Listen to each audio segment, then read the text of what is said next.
The silence came first. Not peace, just the kind that lingers after thunder, when the world holds its breath. Across Europe, the guns that had once torn the sky apart had fallen quiet, trenches filled with rain instead of fire. In Berlin, church bells rang not for victory, but for exhaustion. No one knew what had been lost yet, not the soldiers limping home through snow, not the generals still drawing lines on maps, not even the emperor watching his empire fade like smoke at dawn. They called it an armistice, not a surrender. But the truth came quietly through the whispers of hunger, the riots for bread, the flags stripped of colour. Factories stopped before soldiers did. The blockade starved the nation more efficiently than any bullet. Men who once marched with brass bands now waited in silence for trains that never came. A generation raised on discipline and glory had been unmade by mud, wire, and silence. The empire collapsed, not in battle, but in disbelief. Even as the Allies advanced, Berlin believed it could hold. Even as the Kaiser fled, his ministers promised victory was still possible. And when the final papers were signed, no one believed they would last. That disbelief would fester a wound left open, whispering betrayal. From that silence came something far darker, a hunger for meaning, for vengeance, for another dawn that would never quite rise. So tonight, turn down the lights and listen not to the roar of war, but to the stillness that followed it. Tell me where you're listening from, and subscribe for more quiet stories of how history broke and why no one saw it coming. The summer of 1914 moved like a dream that no one wanted to wake from. In Berlin, the streets glowed beneath the new electric lamps, and brass bands played marches that echoed between the stone facades. Uniforms gleamed, sabres flashed, and young men leaned from train windows, tossing flowers into the hands of girls who promised to wait. Even the air felt proud, filled with dust, sunlight, and certainty. The war to come would be quick, they said, noble, a cleansing storm that would wash the continent clean of boredom. The sound of the future was not thunder, but engines. Trains screamed across Europe, carrying soldiers who still smelled of soap and perfume. In every city, Vienna, Paris, London, St. Petersburg, the same ritual played out. Flags raised, speeches shouted, hands trembling in applause. The generals studied their maps as though destiny itself were written on the paper. It would all be over by Christmas. The newspapers said so. The crowds believed them. But beneath the music and ceremony, there was another rhythm, slower, darker. The hum of factories working through the night, the hiss of shells being cast, the pulse of telegraphs chattering orders no one would ever fully understand. The air was already heavy with something no one could name. Even as the soldiers marched, a shadow stretched behind them longer than the front lines, deeper than the trenches yet to be dug. In the cafes, men debated borders and alliances with wine-stained fingers.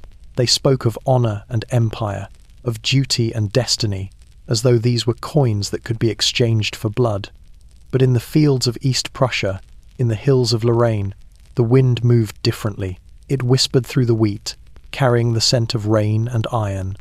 Horses lifted their heads uneasily. The earth seemed to know before anyone else what was coming. When the first shots were fired, not in glory but in confusion, they sounded small, almost unimportant. A border patrol gone wrong, a skirmish that would fade by morning.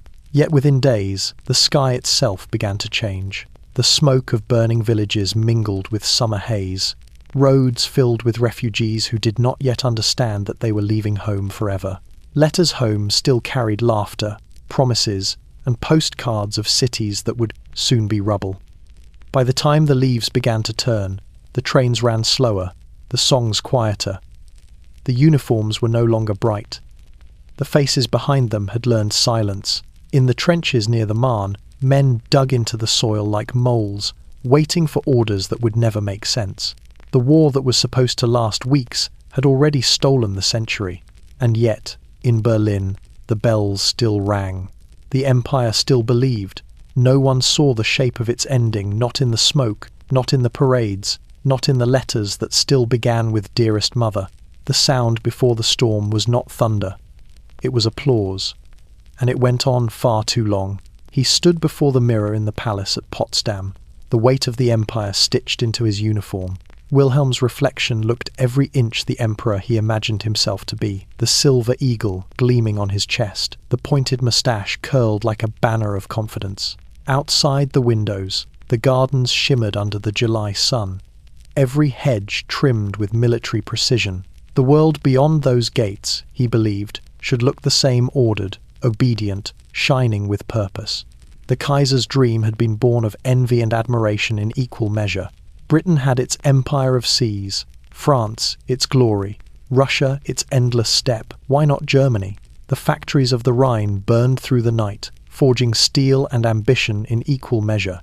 The schools taught loyalty, the churches preached divine destiny, and the soldiers drilled until the sound of marching boots became the empire's heartbeat. Germany was young, proud, and restless. It was ready to be seen. Wilhelm often spoke of Weltpolitik, the politics of the world, as though the earth itself could be rearranged by his hand. His admirals drew blue lines across oceans, his generals red ones across Europe. In every photograph, he stood like a man who already owned tomorrow. But inside the palace, the air was thick with doubt. The old men of Prussia whispered behind heavy doors. They remembered other wars, ones that had ended in snow and surrender. The Kaiser did not. He saw only destiny, shining through the smoke. In his study, maps of Europe covered the walls like constellations. Each pin and flag stood for a city, a border, a promise. He would pace before them at night, his limp uneven, his hands restless. "We must take our place in the sun," he said, over and over, as though light could be seized by force. The courtiers nodded, the generals saluted, the newspapers applauded. No one dared tell him the sun was already setting. When the telegram came from Vienna News of the Archduke's death, the spark in Sarajevo, Wilhelm read it in silence. The candlelight flickered across his medals. He saw not the warning, but the opportunity. The alliances he had built now moved like clockwork gears, too tightly wound to stop. Within weeks, the world was turning to war, and the Kaiser believed himself the conductor of history's grand symphony.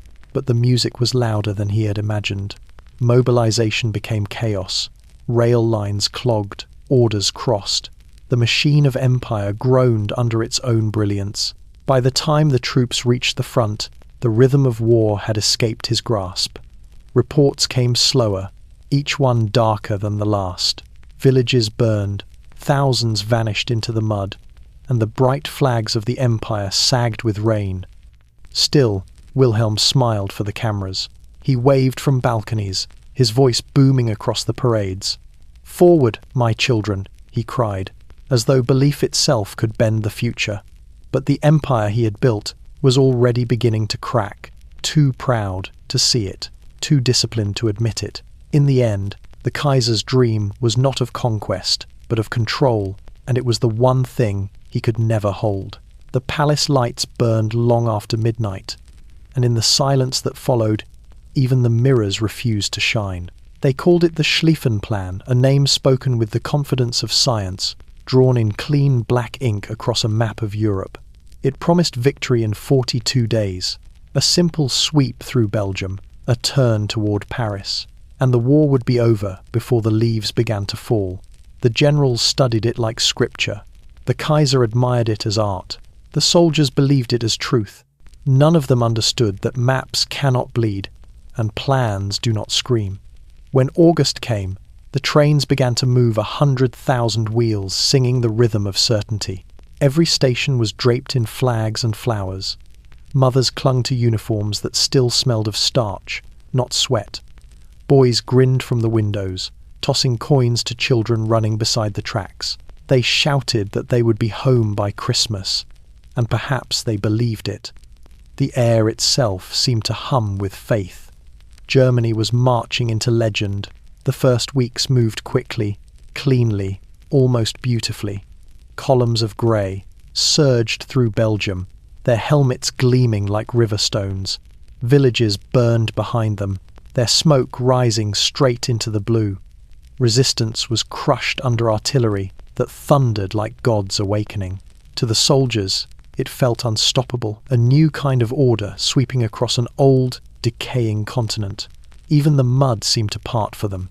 But speed has its own gravity. The farther they marched, the longer the lines grew, and the slower the supplies came. Horses died in the harness. Men collapsed beside the roads, their packs heavier with every mile. The sun that had blessed their departure now burned with indifference. And still, the orders came forward, always forward. The map demanded it. The plan required it. In the villages they passed, the faces changed. The first days brought cheers. The next, silence. Windows shuttered at the sight of grey coats. Priests hid relics. Mothers buried food. Belgium became a whispering land, where even the churches seemed to lean, away from the columns of soldiers marching through the smoke. When the German army reached the Marne, it had marched farther than any army in living memory. The officers believed Paris was near enough to smell the perfume, the triumph, the end, but the air carried something else. The French had not broken. Their lines had bent, then coiled. And as September's heat turned the fields to dust, the counterattack came. It began with the low hum of engines, taxis from Paris, carrying soldiers to the front. Then came the artillery, the shells that found their rhythm in the earth itself. The river turned red in places, brown in others. The armies locked, and the plan, that perfect, delicate plan, shattered under the weight of reality. When the retreat was ordered, no one used the word. They called it repositioning, a strategic pause. The soldiers trudged north, their boots sinking into a world that would soon become permanent. They dug into the soil, and the soil swallowed them. The war of weeks was over. The war without end had begun. The River Marne curved like a scar through the French countryside, shallow, slow, and deceptively gentle. It was here, in the first days of September, that the dream of a swift German victory began to rot beneath the sun. The soldiers who reached its banks had marched nearly 200 miles in a month. Their boots split, their uniforms hung in tatters, and their eyes burned with sleeplessness. But still they advanced, because the orders told them to. Paris was only a whisper away, a skyline hidden beyond the haze. The generals believed the war could still be won with one decisive strike. The Schlieffen Plan demanded momentum, and so momentum consumed them. Horses stumbled under the weight of the guns. Wagons broke on rutted roads. Each night, the horizon glowed red from the villages left behind. The air smelled of smoke, rot, and ambition. In the headquarters tents, maps were spread like prophecies, and the officers drew arrows with trembling hands. None wanted to be the one to tell Berlin that the plan had begun to bleed. Across the river, the French waited. They were exhausted, 2 soldiers who had fled farther than they thought possible, clinging to the promise of their homeland. But now, at last, they were home. The villages behind them whispered prayers, and the bells that still hung in the church towers tolled not for victory, but for survival. The British Expeditionary Force, smaller, quieter, almost reluctant, had joined them. Together they held a line that did not want to hold. The battle began in mist. Dawn rose through gun smoke, and the sound came not from above, but from beneath the deep, rhythmic pounding of artillery shaking the very ground. The Marne turned grey with ash and bone. Shells fell into orchards, into farmhouses, into rivers where horses drank. The soldiers huddled in shallow ditches, clutching rifles that felt heavier than courage. Orders dissolved into screams. The front bent, folded, and seemed ready to snap. Then, from the rear, came the taxis. Hundreds of them, commandeered from Paris, headlights flickering in the dusk. They carried troops by the thousands, bumping over cobblestones and rutted paths, the drivers muttering prayers between gears. It was a strange kind of miracle engines instead of angels. The reinforcements poured in like a tide, and the German advance began to slow. By nightfall, the fields were unrecognizable, a wasteland of smoke, broken wagons, and the smell of blood baked into the soil. The generals on both sides stared at their maps and saw only uncertainty. The Great March, the unstoppable advance that had been promised to the Kaiser and to the people, was over. The Germans began to fall back in silence. No bands, no orders shouted, just men walking north under the pale light of a tired moon. Behind them, the Marne ran black. The wind carried the stench of cordite and decay. Paris was safe for now, but the price was ruin. The river that had once been a boundary became something else entirely. The first grave of an empire's belief in itself. The retreat ended not with surrender, but with exhaustion. The men stopped where the earth allowed them to breathe and began to dig. They dug because they were told to, because there was nowhere left to march, and because the ground was softer than the faces of the dead. The fields of northern France, once golden with harvest, became a lattice of trenches and scars. Shovels struck roots, bones, and memories. Within days, the war had vanished beneath the soil. The first trenches were shallow things, narrow cuts through chalk and clay, meant to shelter men for a few days at most. But days became weeks, and the weeks forgot how to end. Wooden planks lined the bottoms, sandbags stacked like prayer walls above. Every few meters, a name was scratched into the mud. Somme, Ypres, Artois. Places that once meant nothing now became the entire world. In Berlin, the generals spoke of regrouping, of reorganizing, of strategy. On the front, the soldiers learned new words: wire, duckboards, trench, foot, lice. The air turned sour with damp wool and fear. Rain pooled in the dugouts, rising higher each night. Rats grew bold, gnawing through bread, through letters, through the edges of sleep. At dawn, mist lay heavy in the hollows, carrying the faint smell of chlorine, the ghost of battles yet to come. The rhythm of life became mechanical. Stand to at dawn, ration of bread, clean the rifle, wait. The waiting was the worst, a silence more dangerous than the shells. Somewhere in that stillness, time collapsed. Days bled into nights, weeks into seasons. The men forgot what the world had once sounded like without artillery. The distant whistle of shells became the only form of music left. They named their trenches like streets, like homes: Kaiser Alley, Berlin Road, Dreamer's Rest. A strange comfort, that illusion of belonging, carved into the mud.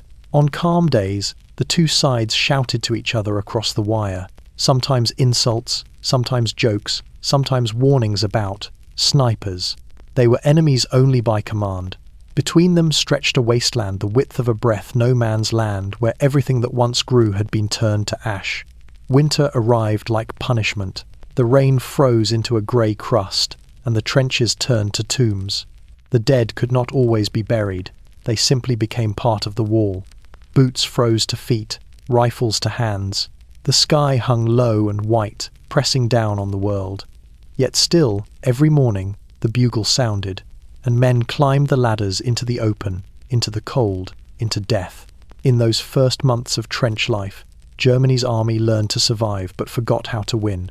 The generals drew lines on maps, the soldiers drew breath and called it luck. Between each shell burst, they could hear the slow breathing of the earth, as if the land itself had begun to pity them. By the spring of 1915, the war no longer belonged to strategy or courage. It belonged to the mud patient, endless and undefeated. When the guns paused, the silence was worse. It spread across the trenches like fog, thick and untrustworthy. Men learned to fear quiet more than the thunder of shells, because silence meant someone, somewhere, was preparing to kill again. Between the front lines, the air was never still for long. Even the crows had learned to circle higher. In that silence, the Western Front settled into its rhythm, a slow pulse of waiting and dying. The generals called it a stalemate. The soldiers called it normal. The front stretched from the Swiss border to the North Sea, 1,000 miles of trenches staring at one another through the smoke. It was a kind of madness disguised as routine. Every sunrise brought the same ritual. Stand to, check rifles, peer over the parapet, hope the mist hid you well enough to live. The landscape had changed beyond recognition. The forests were splintered, the rivers poisoned, the fields churned into lifeless seas of mud. Even the seasons forgot themselves. Winter froze the trenches into crystal coffins. Summer baked the corpses into the clay. The wind carried the smell of rot for miles, a scent so constant that men stopped noticing it. The only things that grew anymore were the graves. The silence between barrages held its own kind of music. Boots sucking at the mud, rats squealing over crumbs, the distant cough of a dying horse. Some soldiers talked just to hear another voice, fearing that if they stayed quiet too long, they'd vanish entirely. Others wrote letters home with trembling hands, describing fields of flowers that no longer existed, pretending the world still had colour. Sometimes, when dusk settled and the mist thickened, a strange peace descended.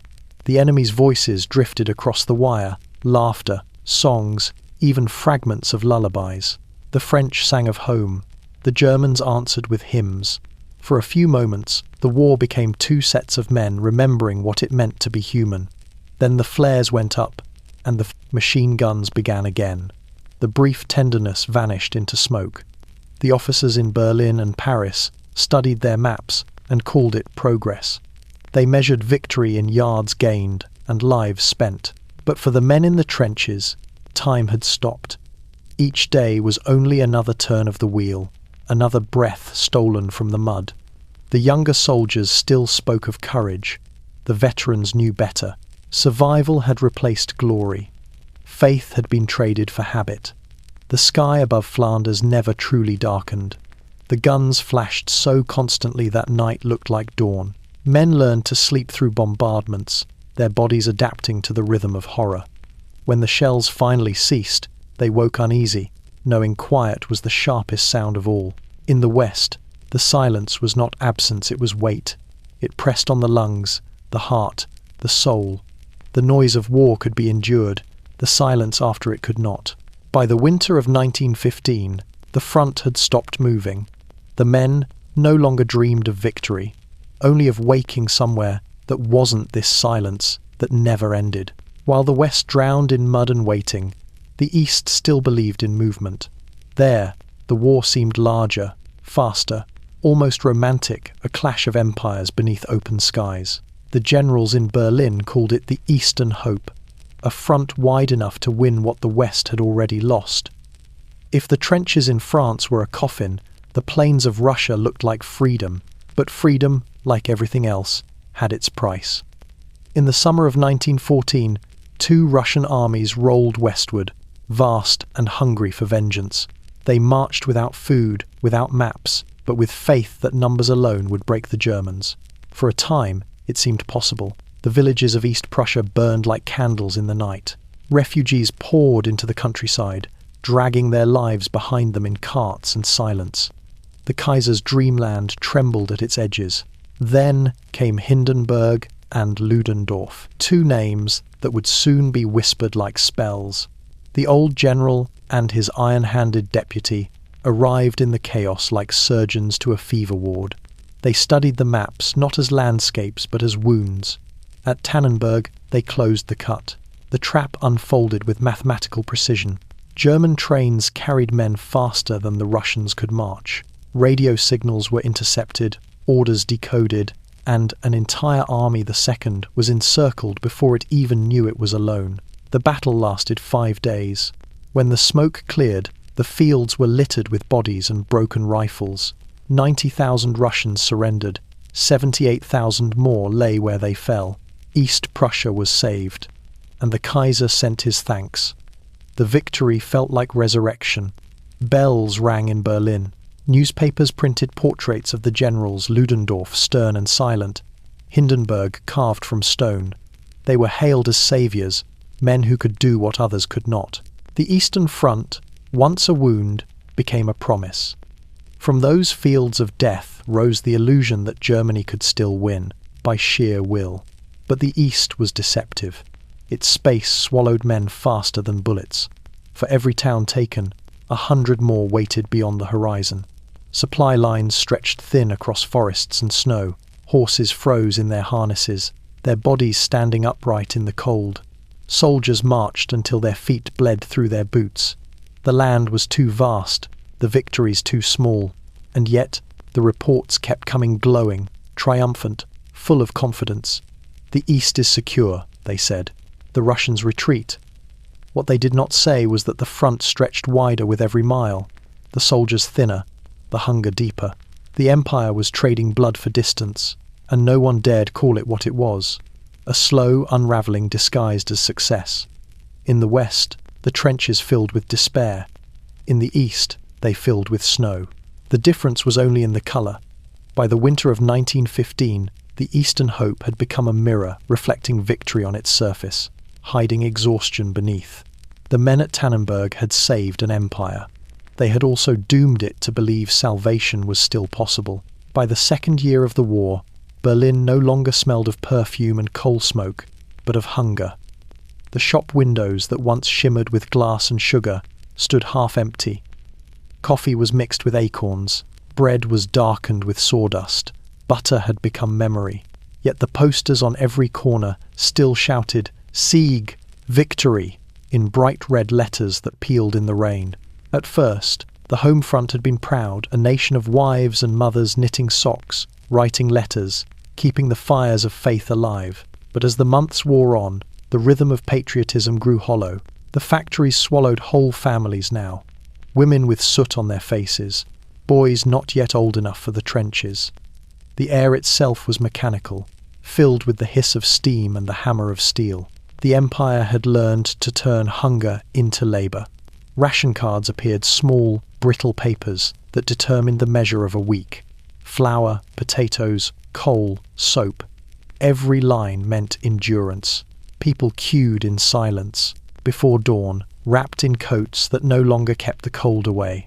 Sometimes the soldiers on leave joined them, uniforms dulled with mud, medals traded for cigarettes. They smiled faintly at the sight of home, but the city had become a stranger.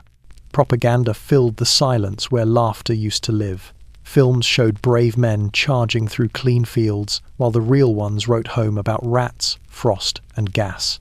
The newspapers promised the blockade would break. That victory was certain if everyone sacrificed a little longer. But each morning, the milk grew thinner, the lines longer, the streets quieter. Hope was measured now by calories. In the countryside, the fields lay empty. Horses had been seized for the front, fertilizer diverted to factories, labour conscripted into uniforms. The crops came in thin and grey, the soil exhausted from overuse. Women pulled ploughs themselves, their hands raw and bleeding. Children gleaned the edges of fields, searching for unharvested turnips. When the harvest wagons rolled into town, their wheels creaked like bones. The churches still rang their bells, but even faith had rationing now. Pastors spoke of duty, of God's plan, of patience, words that no longer filled stomachs. And when coffins began arriving faster than the trains could carry them, prayers turned quieter, more personal. Each household carried its own silence. The government called it Der Hungerkrieg, the hunger war, though no one dared speak the name aloud. It was impolite to admit what everyone felt in their hollow ribs. In the apartments, women began to whisper about peace, about the children, about the price of loyalty. Some wrote letters to soldiers they barely knew, promising comfort they couldn't give. Others tore up the notices that summoned their sons. By 1916, Berlin was a city of empty stomachs and heavy eyes. The cafes still opened, but their cups were filled with imitation. The newspapers still printed, but the ink smelled of fear. And yet the posters kept shouting, "Hold fast! Victory is near!" No one believed them anymore. But belief, like bread, was something they could no longer afford to lose. At first, the people of London looked up in wonder. The night sky had never seemed so alive, stars moving in formation, low and deliberate, engines droning like thunder behind clouds. Then the first bomb fell, and the wonder turned to silence. The age of flight, once promised to lift humanity, had learned to kill from above. From the airfields of Cologne and Dusseldorf, vast silver shadows rose into the darkness, zeppelins swollen with hydrogen and pride. They floated like ghosts over the channel, so slow they seemed eternal. The crews inside called them Himmelskreuz, sky cruisers. They carried not passengers but fire. Every city below them slept with curtains drawn, children dreaming of fathers still at the front. By dawn, those dreams burned in the ruins. The Germans called it retribution. The British called it terror. For the first time, the war had no front. Civilians became soldiers without rifles. and the sky, once the purest thing left, became another battlefield. The bombs themselves were small by later standards, but their meaning was enormous. They shattered glass, faith, and distance. There was no longer a safe place in the world. In Berlin, the newspapers praised the raids as proof of divine ingenuity. Photographs showed the airships gleaming like silver whales, heroes of a new kind of war. But the crews who returned from those missions came home pale and trembling, reeking of fuel and fear. A single spark, a stray bullet, could turn their majestic craft into a floating pyre. Many never came back. The night sky over Flanders often glowed orange, not from victory, but from the slow fall of burning hydrogen. For those on the ground, war had changed its voice. No longer the steady drum of artillery, but a low humming dread that grew louder until it filled the lungs. Mothers would wake their children in the dark, herd them into basements, whisper prayers through the shaking. In London, in Antwerp, in Paris, the same. Ritual played out, hearts thudding to the rhythm of engines they could not see. Even the soldiers at the front stopped to look up. Between bombardments, they watched dogfights unravel above them, streaks of light and smoke chasing one another like comets. The planes were fragile things, canvas stretched over wood, but they carried the arrogance of the future. Some pilots became legends. Von Richthofen, Boelke, Immelmann. They fought their duels high above the mud, their machines screaming through thin air while the world below drowned in it. Each innovation promised an end to the stalemate. Each invention made the killing more efficient. What had once been the sky of angels became a factory of iron. By 1916, Germany's air war had reached both its height and its futility. The Zeppelins grew fewer, the pilots younger. London still stood, battered but defiant. The Empire had proven that no distance was safe, but not that it could win. Back home, when the bombs fell on English soil, children would draw pictures of the sky with red crayons. In Germany, those same children looked up at the same sky and called it glory. Both would learn, in time, that the colour they shared was fire. It began before dawn on a cold February morning in 1916. The fog was so thick that even the birds had stopped flying. In that silence, 1,000,000 shells waited in the black mouths of German guns, lined shoulder to shoulder along the Meuse. When the first command was given, the horizon caught fire. For 9 hours, the earth itself screamed. Forests vanished, rivers boiled, whole hills disappeared under smoke. Verdun, a name that would come to mean both endurance and despair, had entered history. The German plan was simple in theory, cruel in intent. Verdun was sacred ground to the French, a symbol of pride and memory. "We will bleed them white," the generals said. Not break them, not destroy them, just bleed them until nothing remained. They called it a battle of attrition, as if blood could be measured in strategy. When the bombardment stopped, the silence was worse. Men climbed from their trenches, choking on dust that had once been stone. The ground was hot, trembling, alive with the movement of buried shells. The first German waves crossed into what was left of the forest trees, burned to black spears, the air sweet with cordite and rot. They advanced not into battle, but into the graveyard of a civilization. The French held. Somehow, impossibly, they held. General Pétain took command and issued his order, "Ils ne passeront pas," they shall not pass. The phrase spread like a fever through the ranks. Soldiers whispered it through broken teeth, scrawled it into the walls of dugouts, muttered it over the dying. It was not courage anymore. It was survival turned to ritual. Every hour, new men arrived by the Voie Sacrée, the sacred road, a single lifeline winding through the shellfire, its surface never empty. Trucks rumbled day and night, carrying food one way and the wounded the other. The dust from their wheels settled over everything, uniforms, bread, skin. It became the colour of the war itself.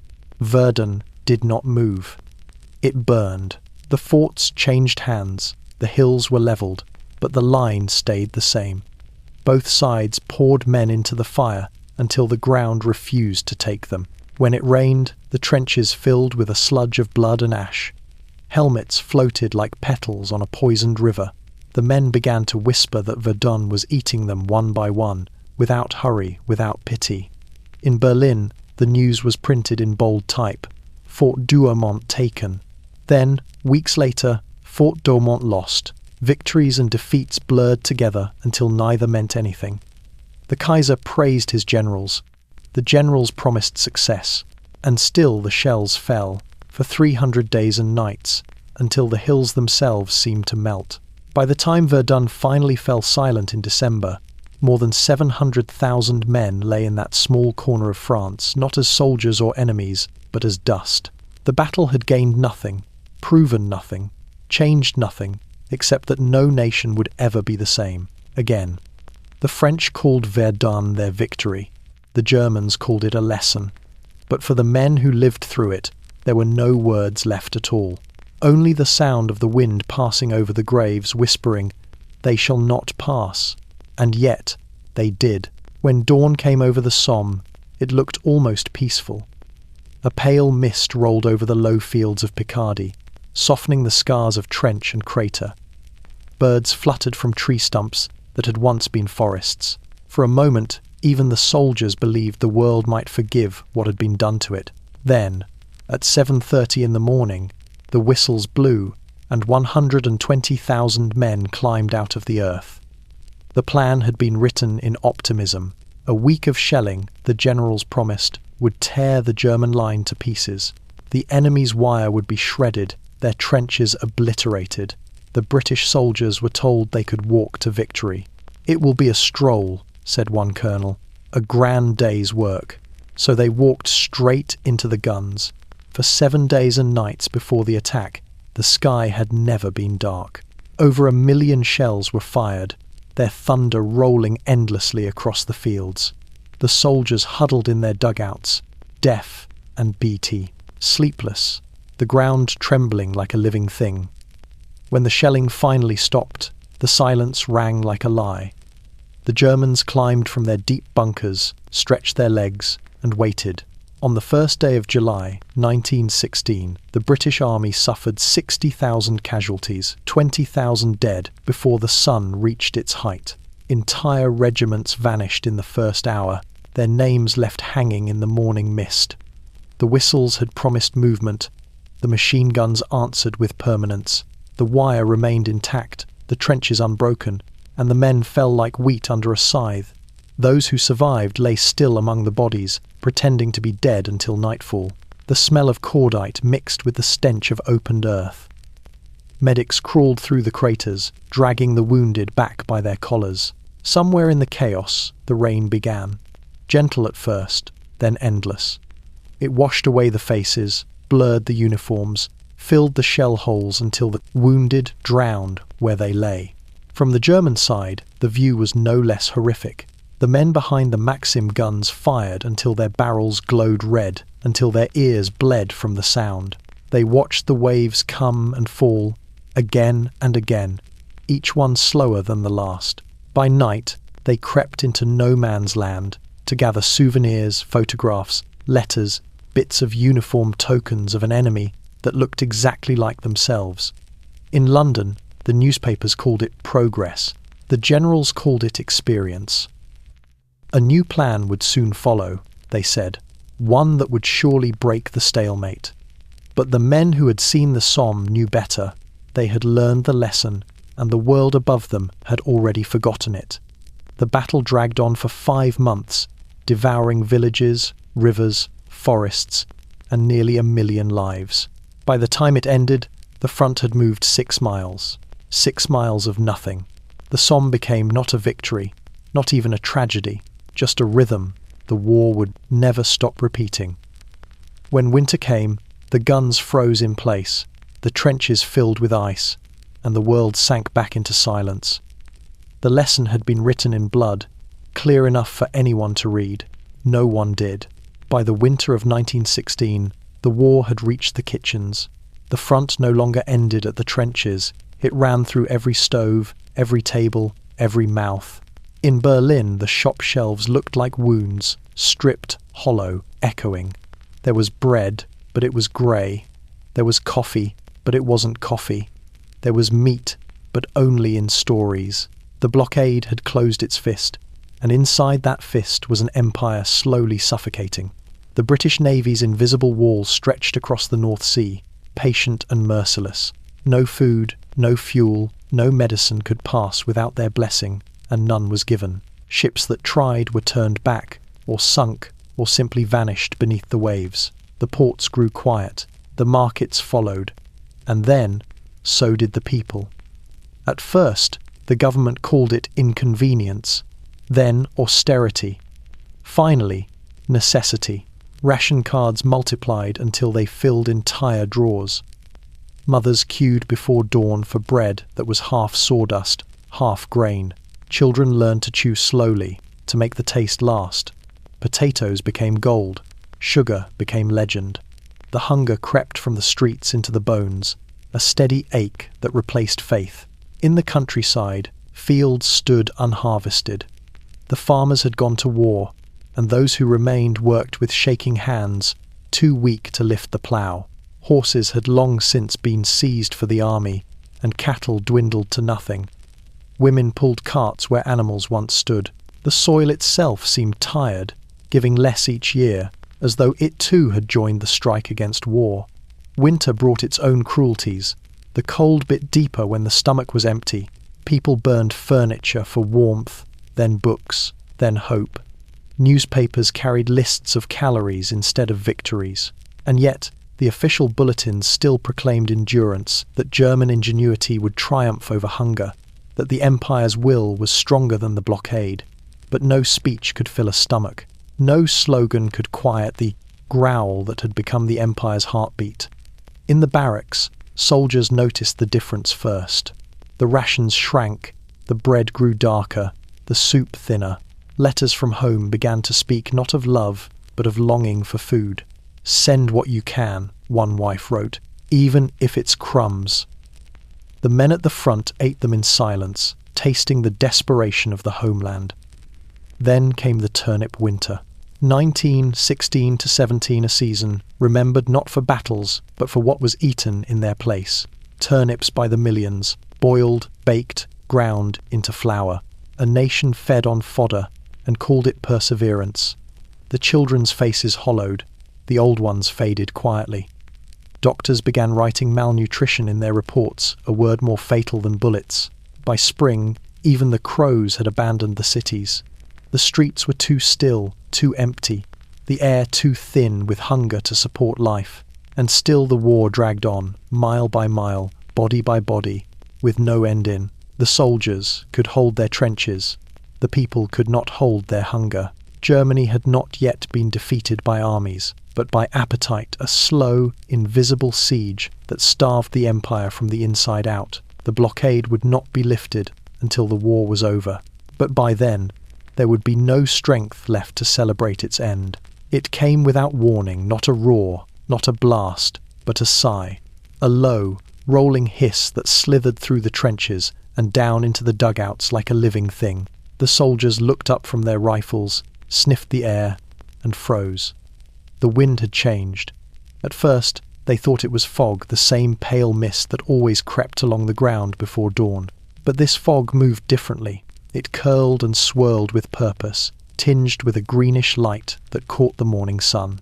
Then came the coughing one man, then two, then an entire company clawing at their throats as the gas rolled in. The smell was sharp and sweet, like rotting apples mixed with metal.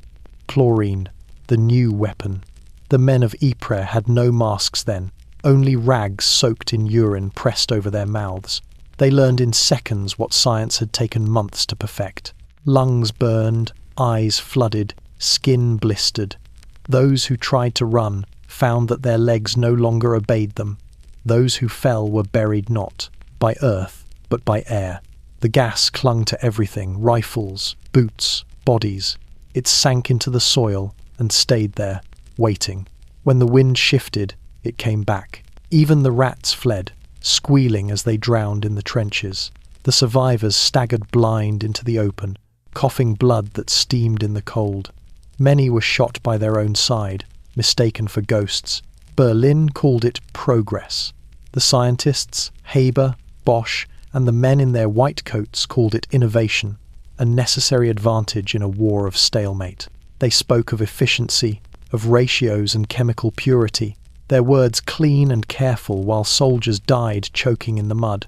When news of the attack reached home, the papers celebrated.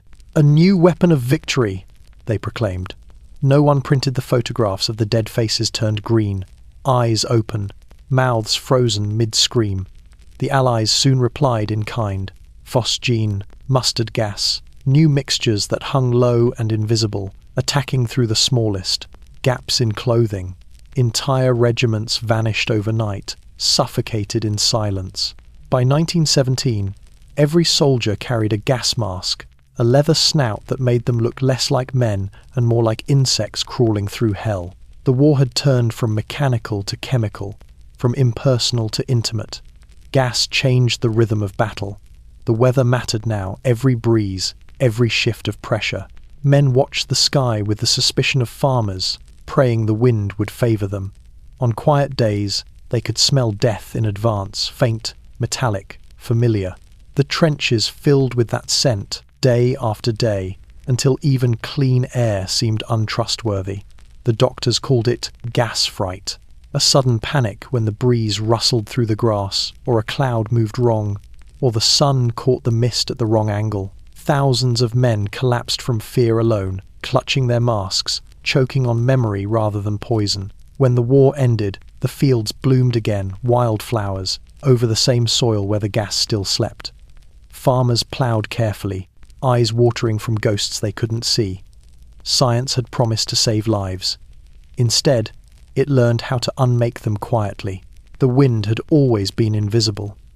Now it carried death, patient, efficient, and human-made. The war was no longer fought only with guns. By 1916, it was being waged on desks, in ink, in ledgers, in orders stamped and sealed. Maps replaced battlefields, words replaced bullets, and somewhere between the two, men disappeared. In Berlin, the General Staff had grown into an empire of its own. The halls of the War Ministry were lined with telegraphs and ticking clocks, the air heavy with paper dust and pipe smoke. Clerks hunched under gaslight, tracing the front line with trembling pens. Each line represented thousands of lives, but to the men behind the desks, they were numbers, distances, equations. Victory had become arithmetic. The old aristocratic officers, men of sabre and ceremony, now shared space with engineers, mathematicians, and economists. The war was too large for honour. It required calculation. Every bullet counted, every train car weighed, every ration measured. The generals talked of logistics as if the word itself could save them. In their minds, battles were columns and schedules, not mud and screams. From these rooms came orders written in perfect cursive: attack here, retreat there, shell this village, hold that ridge. They travelled down the chain of command until they reached the men in the trenches, where the paper became prayer. Sometimes the orders arrived too late, sometimes too early, sometimes not at all. Still, the soldiers obeyed, because the paper said so. Propaganda became another kind of weapon. Posters bloomed on walls like flowers of deception: noble soldiers, smiling mothers, slogans promising triumph. The truth was rationed as tightly as bread. Newspapers carried victories that did not exist, and editors who asked questions found themselves drafted into silence. The empire had learned that words could feed or starve a nation just as surely as food. At home, the bureaucracy grew monstrous. Citizens filled out forms for flour, for coal, for permission to travel, to marry, to bury their dead. Stamps replaced mercy. Each piece of paper bore the mark of authority, the eagle, the crown, the signature, but no humanity. Even the death notices were printed by the thousands, each one identical except for the name. The Kaiser still signed his letters with sweeping confidence, though few were read by anyone who mattered. Real power now lay with two men, Hindenburg and Ludendorff. From their offices, they ruled not only the army, but the nation. Every industry, every factory, every breath of the German people was drafted into service. It was total war, and paper was its bloodstream. In those sterile rooms, strategy turned to obsession. The maps were updated hourly, their lines moving like tides, forward one day, backward the next. Victories were measured in inches, defeats in silence. The generals began to speak less of winning and more of holding. The empire's words were losing their meaning. By the end of 1916, the paper front had claimed as many victims as the Western one. Bureaucracy had become its own battlefield, faceless, bloodless, endless. The clerks worked by candlelight, stamping, signing, filing, until the wax dripped onto the pages like blood. And somewhere, far from the noise of the guns, a soldier's mother opened a letter marked official, her hands trembling as she unfolded another piece of paper, the final word her son would ever send. The old world had ended, though no one said it aloud.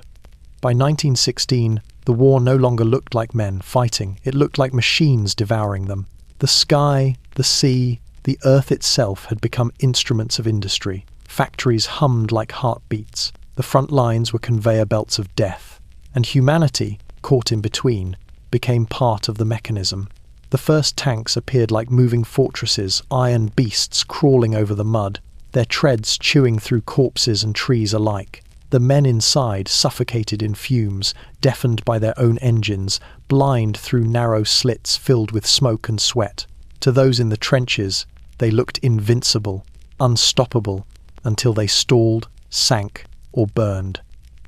Even so, something fundamental had shifted. War no longer relied on courage, it relied on combustion. The machine gun had already rewritten bravery. In the old wars, men advanced with banners and bugles.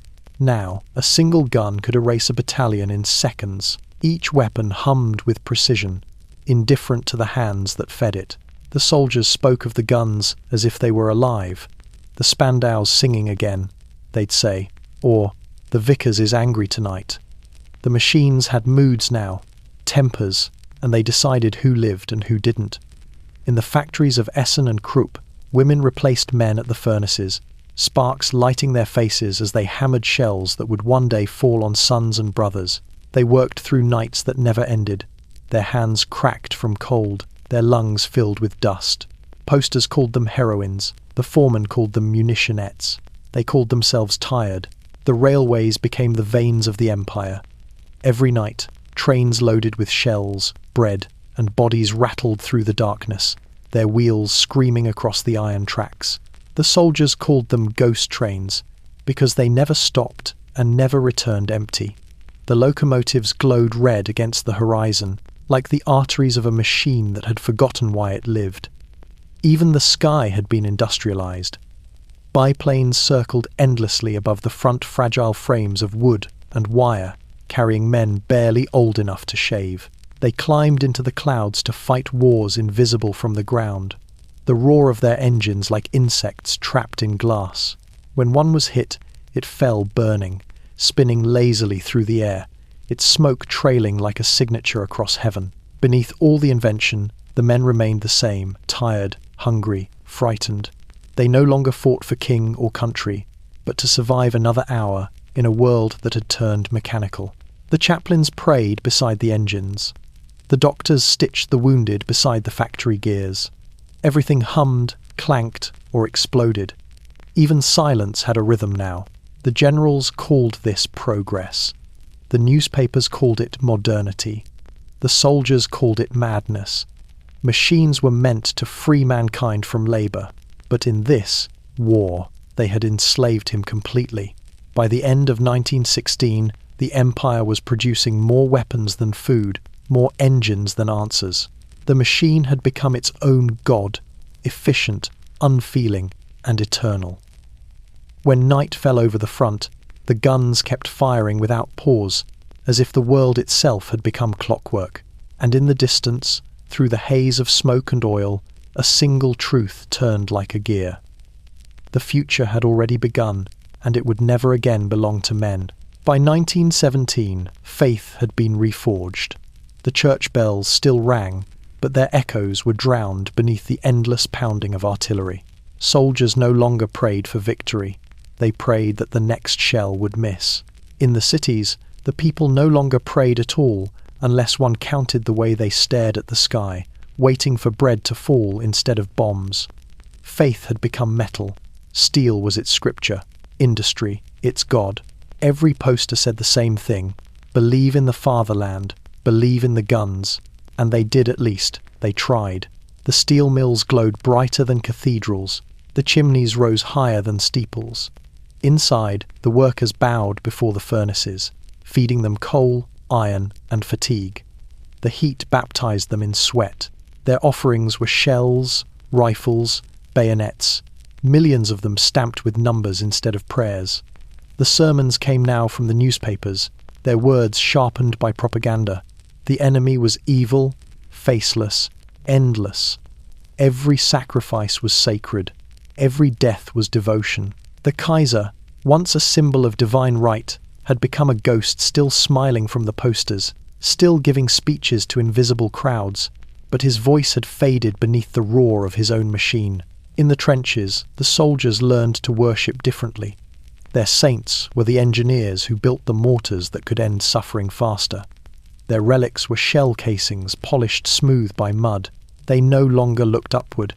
Heaven was just another place for shells to fall.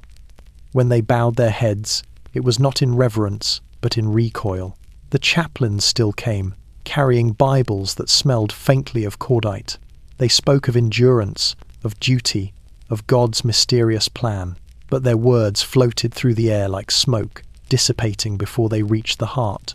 The soldiers had seen too much of man's design to believe in another's, and yet they clung to small rituals, a cross etched on a helmet, a rosary wrapped around a wrist, a whispered name before sleep, fragments of faith scattered through the mud like shrapnel. Back home, the same transformation was underway. Hymns gave way to marches. The rhythm of prayers was replaced by the rhythm of the assembly line. The people still gathered in the squares on Sundays, but now they listened to speeches instead of sermons.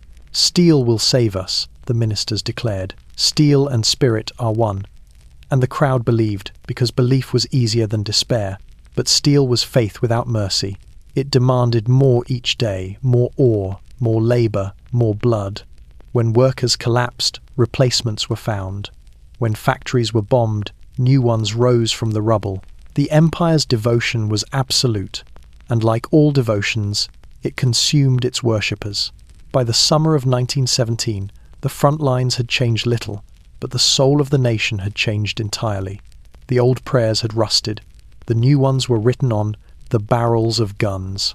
At night, when the bombardments ceased and the soldiers lay in their holes, they could feel the tremors of the war factories hundreds of miles away. The steady, mechanical heartbeat of faith made metal, and, somewhere far behind the front, a woman wiping soot from her face paused beside the furnace flame and whispered to no one, "If this is God's will, then he has learned to speak in steel." The year was 1917, and Germany no longer belonged to the Kaiser. The empire now wore a different crown, forged not of gold, but of authority and exhaustion. Its new rulers were soldiers, Hindenburg and Ludendorff, two men whose faces had become symbols of certainty in a world unraveling. They were called the Dioskuren, the twin stars of war. In truth, they were the architects of a quiet dictatorship built on discipline, faith, and silence. Wilhelm still signed decrees and waved from balconies, but his shadow had grown smaller than the medals on Hindenburg's chest. The Kaiser dreamed in ceremony.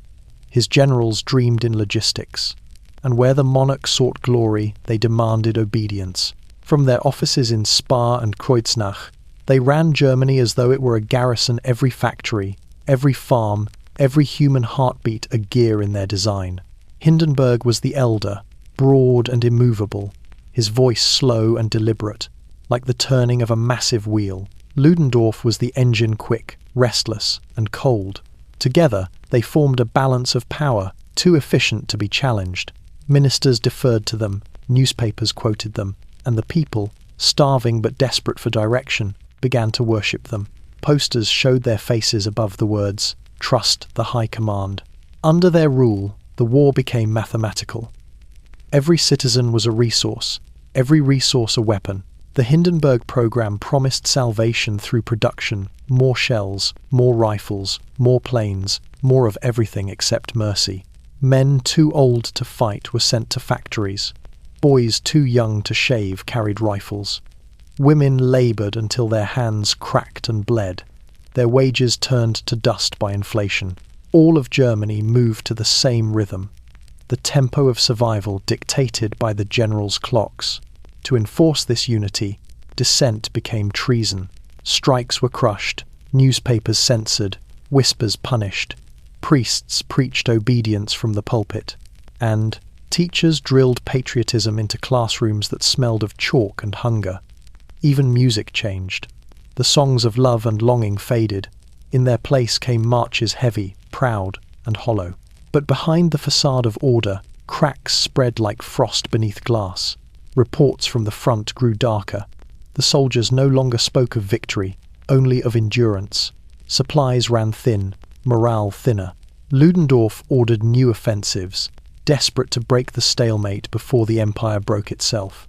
The generals demanded sacrifices without end, convinced that willpower could defy arithmetic. In Berlin, the parliament was little more than theatre now.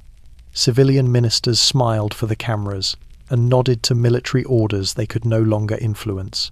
Democracy had been postponed indefinitely. The empire had traded liberty for illusion, the illusion that discipline could triumph over decay. At night, in his private quarters, Hindenburg read reports of casualties with the same expression. He used to study maps. He believed in victory, but not in salvation. Ludendorff, meanwhile, barely slept.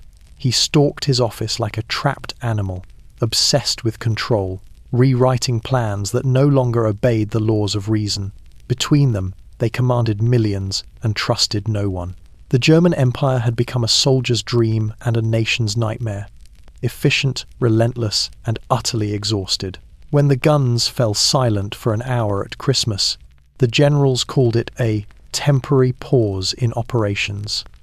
But for the men in the trenches and the women by the furnaces, it felt like something else. The faint sound of an empire, listening to its own heartbeat and realizing it was slowing. The winter of 1916-17 arrived without mercy.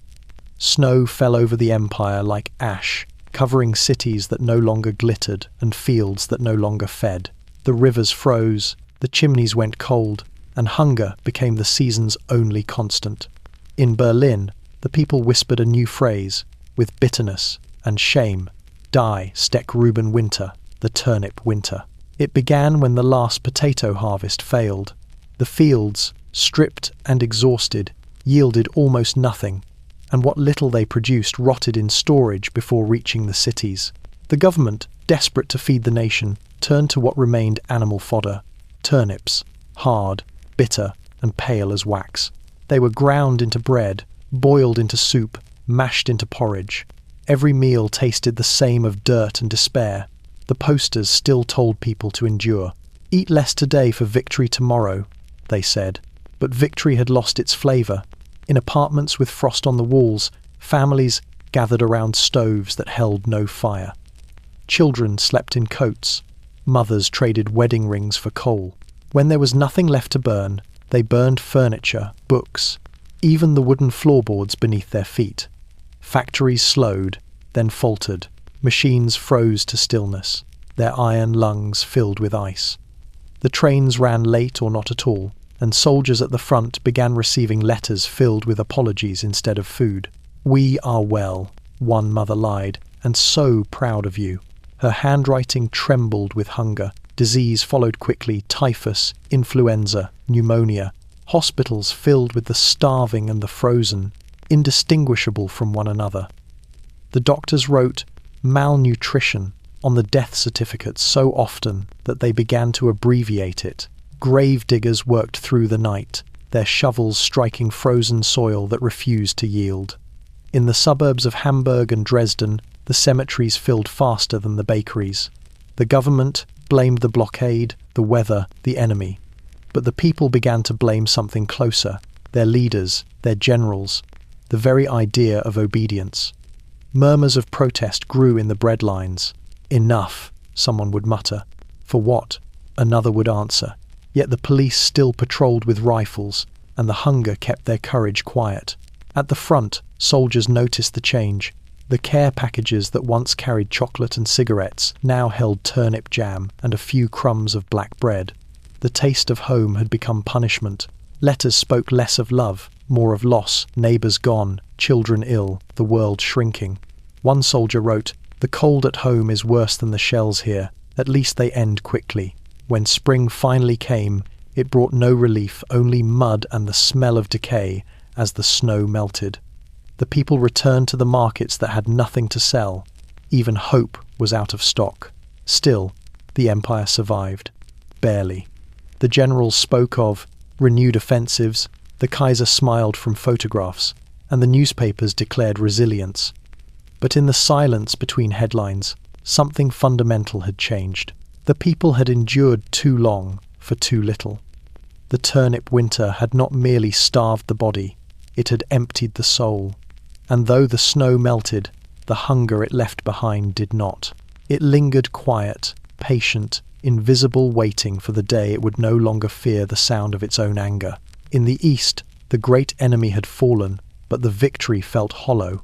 Russia, that vast and unpredictable storm, had finally broken under its own weight. What began as whispers in Petrograd became gunfire by spring. The Tsar was gone, the soldiers had mutinied, and the red banners rose over the frozen streets. Germany had defeated an empire without needing to fire another shot. Yet the triumph came too late, and at too great a cost. The front that had once stretched from the Baltic to the Black Sea dissolved like smoke. Trenches were abandoned, artillery silent, flags left to rot in the snow. The German soldiers who occupied those desolate expanses found no glory, only miles of emptiness, and the slow realization that victory was not the same as peace. They had been told the Eastern Campaign would end the stalemate in the West. It did not. The trains kept rolling, but the food never came. The generals saw opportunity. Hindenburg and Ludendorff called for a new treaty, one that would carve up the fallen empire like a carcass. The name would be Brest-Litovsk, though few who signed it would live to see its consequences. The negotiations were strange, almost surreal. German officers in crisp uniforms sat across from Bolsheviks in threadbare coats, their breath steaming in the cold. They spoke different languages, believed in different worlds, yet both understood desperation. When the treaty was signed in March 1918, Germany gained more land than any empire in modern memory. The Baltic states, Ukraine, parts of Poland all fell under its control. Maps were redrawn, borders erased. Berlin called it the harvest of the sword. But what they had harvested was a field already dead. The lands were barren, the railways shattered, the people starving. German soldiers sent east to restore order found themselves guarding ruins. In the cities of the old Tsar's empire, revolution burned like a fever. Trains carried slogans instead of coal, and food was worth more than bullets. The German occupiers watched it spread the speeches, the red flags, the sense that history itself was being rewritten. Some wrote home about it in confusion. "These people believe in nothing but hunger," one officer said, "and yet they seem free." Berlin celebrated the treaty as a turning point. Newspapers called it divine justice, a sign that destiny favoured the fatherland. But in the barracks and the trenches, the soldiers read the news with empty eyes. They understood what it meant that they would now be sent west, back into the furnace of France, to finish a war that could no longer be finished. The Eastern victory gave them time, not salvation. For every mile gained on paper, another was lost in spirit. The home front remained in ruins, the people half-starved, the fields stripped bare. Even the horses returning from the east stumbled and died on the roads. By the summer of 1918, the eastern frontier was quiet, too quiet. The guns had stopped, but the silence they left behind was uneasy. Germany stood at its greatest territorial height and its deepest moral low. The empire had never been larger, and yet it had never felt smaller. The soldiers who had marched through the ashes of Russia came back different. They had seen the end of an empire and recognized themselves in it. They called it victory, but in their silence, they knew it was only rehearsal for their own collapse yet to come. The ink was barely dry on the Treaty of Brest-Litovsk when the first disillusionment began. On paper, it was triumph, a victory that outshone every battle won by cannon or rifle. The generals in Berlin spoke of it with pride. An empire expanded, enemies humbled, the East secured. The newspapers printed maps shaded black with new territory. But on the ground, in the cold winds of the Russian plains, there was nothing but silence, a silence heavy with famine, revolt, and ghosts. The soldiers sent to occupy the new lands had expected reward. Instead, they found desolation. Towns stood half-burned, railways twisted from shell fire, churches stripped of their bells. The peasants who remained watched the newcomers with empty eyes. They no longer recognized nations' only hunger. In Ukraine, the fields were vast but barren, and every barn was guarded by rifles. German officers tried to organize harvests, but the villagers hid what grain they could. The occupiers starved beside the conquered. Back home, the news was carefully curated. The empire boasted of its new breadbasket, promising an end to the hunger that had haunted the homeland. But the trains carrying food from the east were few, and those that arrived were filled more with soldiers than with grain. Bureaucrats spoke of redistribution, a word that meant nothing to the families still boiling turnips in Berlin.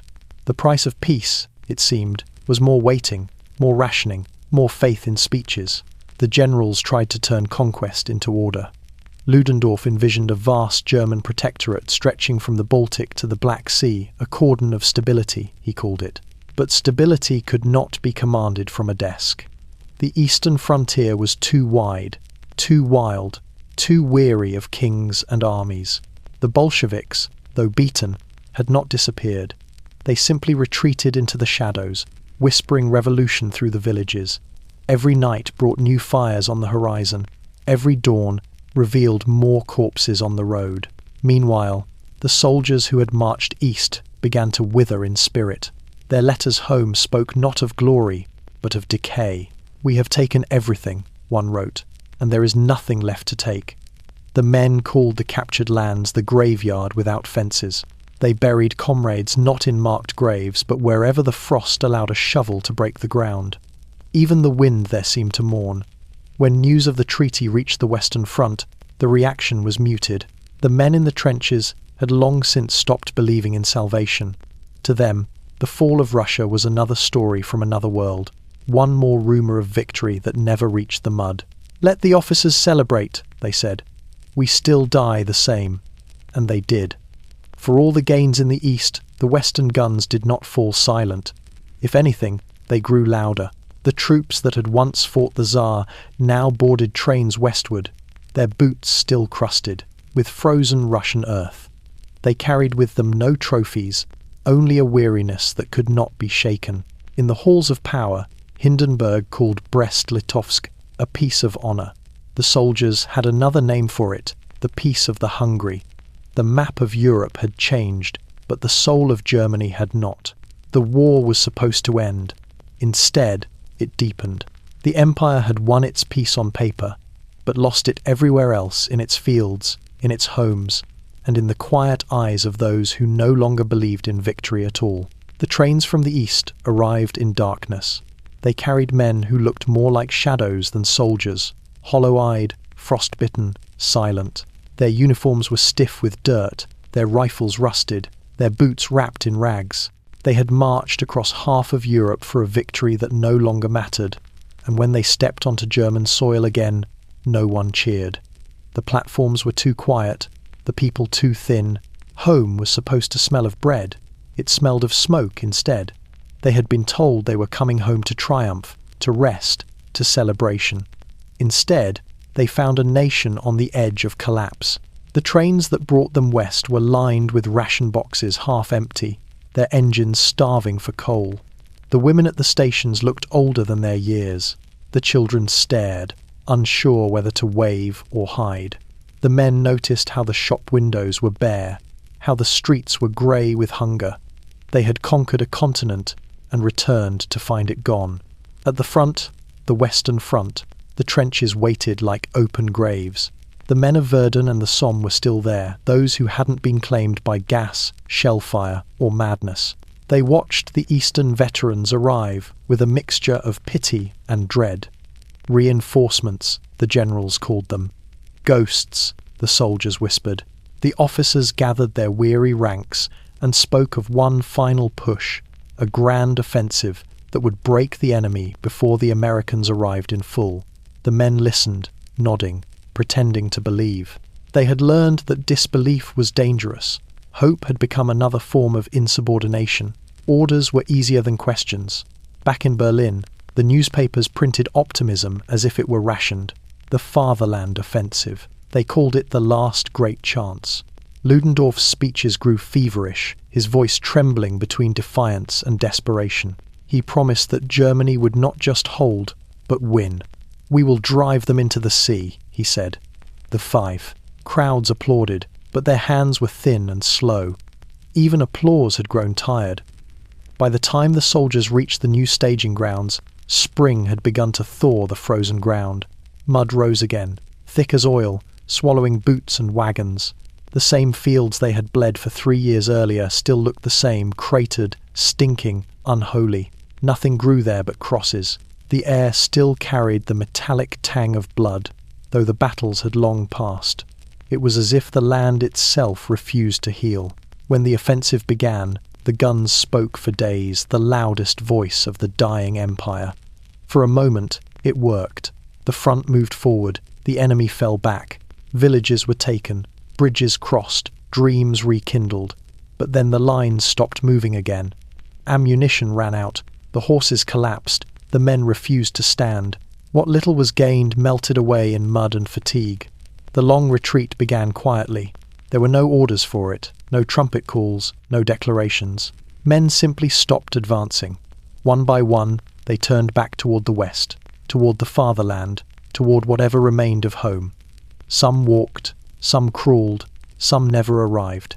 When Berlin heard the news, it was wrapped in euphemism. Strategic withdrawal, the reports said. The truth was simpler. The war had reversed itself. The armies that had once marched with brass bands now shuffled to the sound of boots dragging through mud. The empire was not yet dead, but it was already retreating, not just from France, but from the idea of itself. The parade was meant to restore faith, one last display of unity before the storm broke completely. The Kaiser's aides called it a demonstration of morale, though there was little morale left to demonstrate. It was September of 1918, and Berlin shimmered with the dull light of early autumn. The air smelled of coal smoke and rain. Banners were raised, uniforms pressed, brass buttons polished until they gleamed like small lies. The Kaiser stood on the balcony of his palace, his posture as straight as the scepter in his hand. His once proud moustache drooped, his face, lined and pale, betrayed the strain of years that had bled meaning from his titles. Yet still, he smiled, waving stiffly to the small crowd gathered below veterans missing limbs, widows in black, children too young to remember a time before war. The band played a march that sounded older than the empire itself. Behind the pomp, Berlin was breaking. The factories worked without power half the time. The tram lines rattled empty through the streets. Soldiers on leave sat outside cafes with hollow eyes, their medals dull, their laughter rehearsed. In the countryside, the farmers had stopped sending food. In the ports, sailors whispered of mutiny. The war had become a rumour everyone wanted to stop believing. But the Kaiser still dreamed of grandeur. He wore his uniform like armour and spoke in the language of destiny. "The German spirit is unbroken," he declared to the cameras, his voice trembling with the weight of ritual. "Our enemies will soon know that the fatherland endures." The photographers captured the image his hand raised, the sun glinting off his medals. It would be printed on postcards, mailed to homes that no longer had enough stamps for bread. As the band played, the crowd forced applause. The sound was thin, scattered, more polite than proud. Some waved small flags, others simply stared. They had seen too many parades, too many promises. The cheering of the early war years, the thunder of thousands in the streets, had dwindled to this. a few hundred voices swallowed by the wind. The soldiers closest to the balcony stood at attention, their rifles upright, but even from a distance, one could see the fatigue in their posture. They were not the soldiers of 1914, clean and proud. These were survivors, gaunt, mud-stained, eyes sunken from sleeplessness. Their boots were mismatched, their belts patched with string. The Empire's last parade looked less like triumph than surrender dressed in ceremony. When the music ended, the Kaiser retreated inside. He removed his gloves, his rings, his cap, and sat heavily in a chair that had once held his grandfather. Around him, the walls were hung with paintings of victories long past wars that had seemed glorious because they were finished. He stared at them for a long time, listening to the muffled hum of the city beyond the palace walls. Somewhere, a protest chant drifted through an open window. He closed it. Outside, the rain began again, soft and persistent. The banners sagged, the flags stuck to their poles. The soldiers dispersed without orders. The band packed away its instruments. Berlin went back to its silence. It was the last time the Kaiser would appear before his people. The next time they spoke his name, it would be followed by the word abdicated. And the parade, his final act of pride, would be remembered not as ceremony, but as farewell. Across the ocean, a different kind of silence ended. For nearly 3 years, the United States had watched Europe bleed from afar, its factories humming, its ports busy, its fields untouched by war. But neutrality, like peace, is fragile. In the spring of 1917, the waters of the Atlantic began to speak first in whispers, then in explosions. German submarines prowled the waves like unseen wolves, tearing into merchant ships, leaving survivors clinging to wreckage under grey skies. The ocean that once connected continents now divided them with graves. When the Lusitania went down, the world held its breath. Among the bodies pulled from the sea were American women and children, their faces pale with salt and shock. Washington demanded answers. Berlin sent excuses. The excuses came too late. The tide had turned, and it carried with it the weight of a restless new world. In April, President Woodrow Wilson addressed Congress beneath the domed ceiling of calm reason. "The world," he said, "must be made safe for democracy." The words were measured, solemn, almost holy, but behind them was machinery vast, efficient, waiting to be awakened. Within months, the sleeping giants stirred. American industry became an arsenal. The steel of Pittsburgh, the oil of Texas, the wheat of Kansas, all began to move west to east, filling the bellies of ships bound for France. Young men lined up at recruitment stations, their faces fresh and eager, unaware of what waited beyond the ocean. They sang as they marched, "Over there, over there." The song carried across the Atlantic like a promise or a warning. When the first U.S. troops arrived in France, the war was already an old man's game. The land stank of decay, the skies of gunpowder. Yet the Americans brought something the others had lost: energy, innocence, a terrible optimism. They called themselves doughboys, as if the mud itself could not touch them. The British smiled at their confidence. The French wept at their youth. The Germans, listening from their trenches, began to realize the scale of what was coming. For Germany, America's entry was more than another enemy. It was arithmetic. The Empire's strength had already stretched thin, its resources spent, its people hollowed by hunger. Against them now rose a nation with endless factories, boundless fuel, and men who had not yet learned fear. The generals in Berlin called it temporary inconvenience. The soldiers at the front called it the beginning of the end. By the summer of 1918, American guns roared beside the French at Château Thierry and Belleau Wood. The forests that had stood for centuries shuddered under new thunder. German troops, weary and starved, faced lines of soldiers who seemed to have stepped from another world. Clean uniforms, full rations, bright eyes. They fought savagely, but fatigue is a disease that spreads faster than courage. In the cities of Germany, the newspapers still spoke of victory, but the people had begun to doubt. If the British blockade had starved them, the Americans' arrival starved their hope. Trains full of food and munitions rolled toward the Western Front, and the whispers spread through every barracks. They will never stop coming. America had not come for glory, but for order to end the chaos by overwhelming it. And when its soldiers sang in their deep voices under foreign skies, the sound carried across the trenches like the closing of a door. For the old world, it was the sound of history changing hands. For Germany, it was the sound of time running out. The sky above Flanders was never quiet. Even when the guns fell still, the air hummed with engines, fragile things of wire and canvas, shuddering as they climbed toward the clouds. It was a new kind of war, fought not in mud or blood, but in air so thin it burned the lungs. Down below, the men in the trenches watched in silence as the first dogfight spiraled overhead. They called it the Dance of Angels. They did not know that the angels bled the same as they did. By 1917, the air war had become its own theatre, a duel of invention and pride. Germany led the stage. Its pilots flew albatrosses and Fokkers, their engines roaring like caged thunder. Each squadron carried its colours: scarlet, emerald, white. The most famous of them all was painted bright red, the triplane of Manfred von Richthofen, the Red Baron.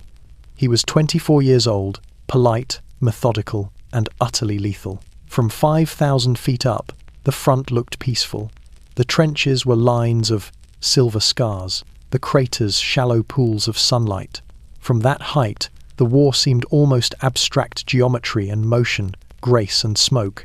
But when the planes dove, the illusion shattered. Machine guns rattled from the cockpits, tracer fire tore through wings. A single burst could send a man tumbling through the sky, his craft trailing flame, his scream carried away by the wind. The pilots called it the circus, because death performed there daily. They saluted one another in mid-air before dueling to the death, a code of chivalry borrowed from a century already dead. They flew without parachutes by order, not by courage. Parachutes, the generals decided, might encourage cowardice, so the pilots carried pistols instead, to spare themselves the fall. In the hangars, the mechanics worked through the nights, hands frozen and stained with oil. The aircraft were patched, polished, reborn again and again like sacrificial offerings. Every morning, the pilots gathered for coffee and cigarettes, masking their fear with laughter. By evening, 1 or 2 chairs would be empty. They called it flying into eternity. For the men below, the planes were both miracle and menace. They watched the duels as one might watch gods quarrel detached, admiring, doomed. When an enemy craft fell, they sometimes cheered. When a friendly one crashed, they fell silent, staring at the plume of black smoke curling upward, thin and lonely. By spring of 1918, the sky had become the Empire's last frontier of pride. Even as the armies weakened, the airmen still held the illusion of mastery. But fuel was running short, spare parts rarer than food. The pilots grew younger, their training shorter. The Red Baron himself was shot down that April, his red triplane crashing into a green field outside Amiens. The soldiers who reached the wreckage, British, Australian, and Canadian, buried him with full honours. His grave was marked with a single phrase: "An enemy, but brave." Air war had lasted barely 4 years, yet it changed the imagination forever. The heavens, once a place of poetry, now carried the scent of oil and cordite. In the ruins of Ypres, an old soldier watched a burning plane fall in silence. "They said angels lived in the sky," he whispered. "Now they die there too." The sky over Flanders had been conquered, and like everything man conquered in that war, it never recovered. Beneath the grey surface of the North Sea, another war was being fought unseen, unheard, and merciless. The sailors called it Der Unterwasserkrieg, the Undersea War. To Berlin, it was a solution. To the rest of the world, it was a provocation that would cost Germany everything. The blockade had tightened until the Empire could barely breathe. Factories slowed for lack of materials, the people starved, and the generals demanded a way to strike back. The Navy, humiliated since Jutland, offered its answer: unrestricted submarine warfare. Every ship bound for Britain, they promised, would be sunk without warning. Merchant, passenger, hospital, it no longer mattered. If it carried supplies to the enemy, it would not see port again. The admirals called it strategy. The diplomats called it madness. But desperation has its own logic. In January of 1917, the order was given.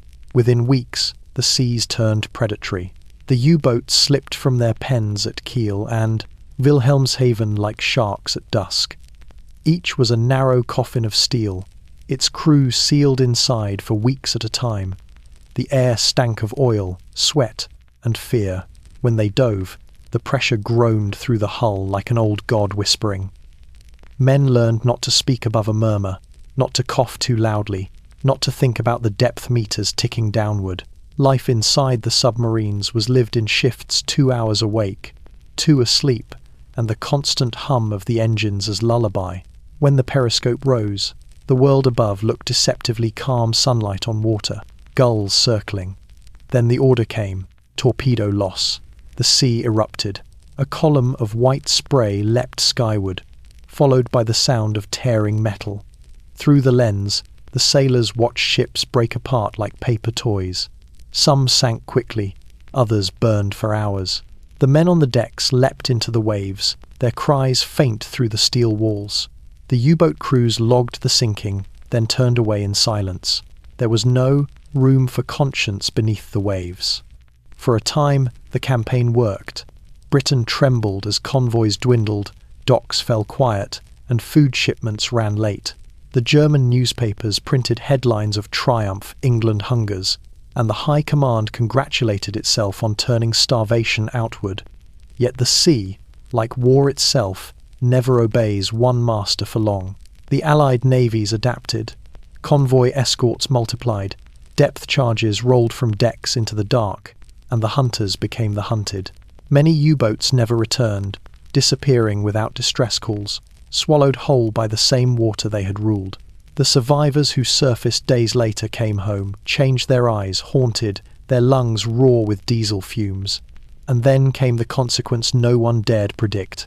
America, the sinking of neutral ships, the deaths of civilians, the arrogance of the policy all drove the final wedge across the Atlantic. What Germany gained in fear, it lost in time. By 1918, the U-boat crews were running out of luck and fuel. Their victories had turned hollow. Their triumphs had awakened a sleeping giant. The admirals still promised results, but the sailors knew. They had stared too long into the deep, and the deep was staring back. When the last submarine left Kiel that summer, the docks were quiet. Families waved from the shore, their faces thin with hunger. The sea swallowed the vessel whole. The Empire had gambled everything on the unseen war beneath the waves. It won the silence it wanted and lost the world above it. It began with fog, a grey, heavy mist rolling over the scarred plains of northern France on the morning of March 21st, 1918. Behind that curtain, 500,000 German soldiers waited cold, thin, and desperate, but burning with one last belief, that this assault would end the war. The generals called it Kaiserschlacht, the Kaiser's battle. The men called it the last chance. For months, Hindenburg and Ludendorff had prepared for it an operation so vast that it would drain the Empire's final reserves. The plan was simple, almost beautiful in its precision. The British lines were stretched and weary. The French were recovering from mutiny. The Americans were still arriving in pieces. Germany, they believed, could strike fast, strike hard, and split the Allies apart before the balance of numbers crushed them. Artillery began at dawn. It was not bombardment but orchestration, 6,000 guns firing in rhythm, smoke thick as rain clouds. The shells carried not just shrapnel, but gas phosgene, chlorine, and the new mustard that burned through everything it touched. Villages vanished in minutes. The ground trembled as if the earth itself was retreating. Then came the Sturmtruppen stormtroopers, young and thin, trained to move like shadows through the chaos. They wore no heavy packs, no medals, no ceremony. They slipped through gaps in the wire, bypassing strongholds, sowing confusion instead of conquest. Their orders were clear: keep moving, leave the dead, the wounded, the past behind. And they moved. For the first time in years, the front lines bent. They advanced 40 miles in a week, an unimaginable number in a war that had measured progress in feet. British units broke, command posts vanished, bridges fell into enemy hands. The newspapers in Berlin exploded with joy. The Kaiser's army advances. Victory nears. Crowds filled the streets again, cheering through tears of hunger. For a moment, the Empire remembered how hope felt. But hope, like the fog, does not last. The advance was too fast, too deep, too fragile. Supply wagons sank in the mud. Horses died where they stood. The men had no food, no water, no rest. They looted Allied trenches for chocolate and cigarettes. Some stopped just to stare at the strange luxury of captured English canned meat. Ludendorff demanded more. He launched one offensive after another. Somme, Lys, Aisne. Each time, the line moved, then slowed, then stopped. The stormtroopers, brilliant and doomed, were dying faster than they could be replaced. Every victory cost what the Empire no longer had to give. By June, the Germans could see Paris again, the towers faint in the haze. But beyond the horizon, the Americans were arriving in waves. Fresh men, fresh guns, fresh hunger to live. The tide was turning, and the Empire was bleeding out. The fog that had hidden the offensive lifted by summer. The land it revealed was the same, cratered, burnt, filled with bones.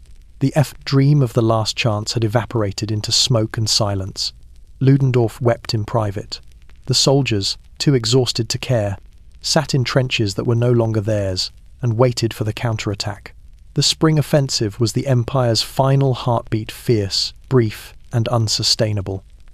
It moved like a dying man's gasp, powerful, pointless, unforgettable. By the time the guns fell silent that autumn, the only thing Germany had conquered was its own strength. The Empire had charged forward into its grave, and no one yet knew it had already arrived. By midsummer of 1918, the German advance had burned itself out. What had begun with thunder ended with exhaustion. The fog of March had lifted, revealing only emptiness, a front line stretched too far, men too tired to hold it, generals too proud to admit it. The spring offensive, once hailed as destiny, had turned to dust in their hands. The soldiers still moved forward, but the movement was hollow. They trudged across fields they had taken weeks before, their boots sinking in mud filled with the dead. Their rifles were rusted, their uniforms torn. They no longer shouted battle cries. They simply marched in silence, waiting for the inevitable command to stop. Behind them, the Empire's supply lines sagged like frayed ropes. The railways, overworked and underfed, collapsed under the strain. Trains that once carried ammunition now hauled the wounded. Horses dropped in their traces and were stripped for meat before the bodies cooled. Even the guns, those great engines of power, fell quiet for lack of shells. The officers clung to the illusion of progress. Maps still hung in headquarters, their front lines marked with trembling red pencils. Ludendorff paced between them like a man trapped in a burning house, rewriting orders no one could follow. Hindenburg said little now. His silence had become his authority. Together they stared at maps that no longer obeyed reason, arrows pointing forward into nothingness, like prayers for miracles already denied. The men at the front no longer prayed. They slept where they fell, ate what they found, and wrote letters that would never reach home. The landscape they moved through was unrecognizable: villages flattened, churches burned to hollow shells. Even the birds had gone. The air was filled only with the distant whine of Allied planes, circling like vultures over an empire that did not yet know it was dead. And then, slowly, the tide turned. The Allies, French, British, American, began to push back. It was not one great battle, but a series of small, relentless ones. They called it the 100 Days. The Germans called it Rückzug, retreat. The trenches that had once seemed eternal were abandoned one by one.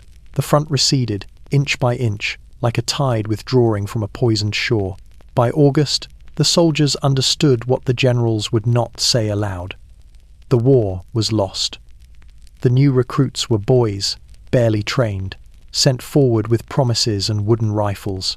The old veterans fought beside them in silence, their faith eroded by years of lies. Some surrendered without firing a shot, others simply walked away. Discipline dissolved faster than the lines. In Berlin, the newspapers still wrote of victory, but the people had stopped reading. The bread lines stretched longer each morning. Coal was gone, milk was gone, and patience had gone with them. Even the bells of the churches rang dull, their bronze worn thin by prayer. By September, the German army no longer advanced, it retreated in slow collapse. The soldiers tore insignia from their uniforms to avoid being recognized as leaders. Officers burned documents before fleeing their posts. What had begun as the Kaiser's battle ended as no one's. When the rains came, the mud swallowed the tracks of their boots, erasing the direction of their retreat. The land that had been fought over for 4 long years was once again empty, save for the dead who refused to leave it. The advance had been glorious in the headlines, catastrophic in truth. It did not fail because of the enemy. It failed because an empire tried to run faster than its own hunger.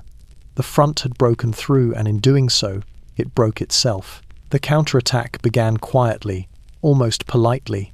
A misty dawn in August 1918, with the smell of rain and cordite mingling in the air. Allied artillery opened fire not for hours this time, but for minutes, precise and deliberate.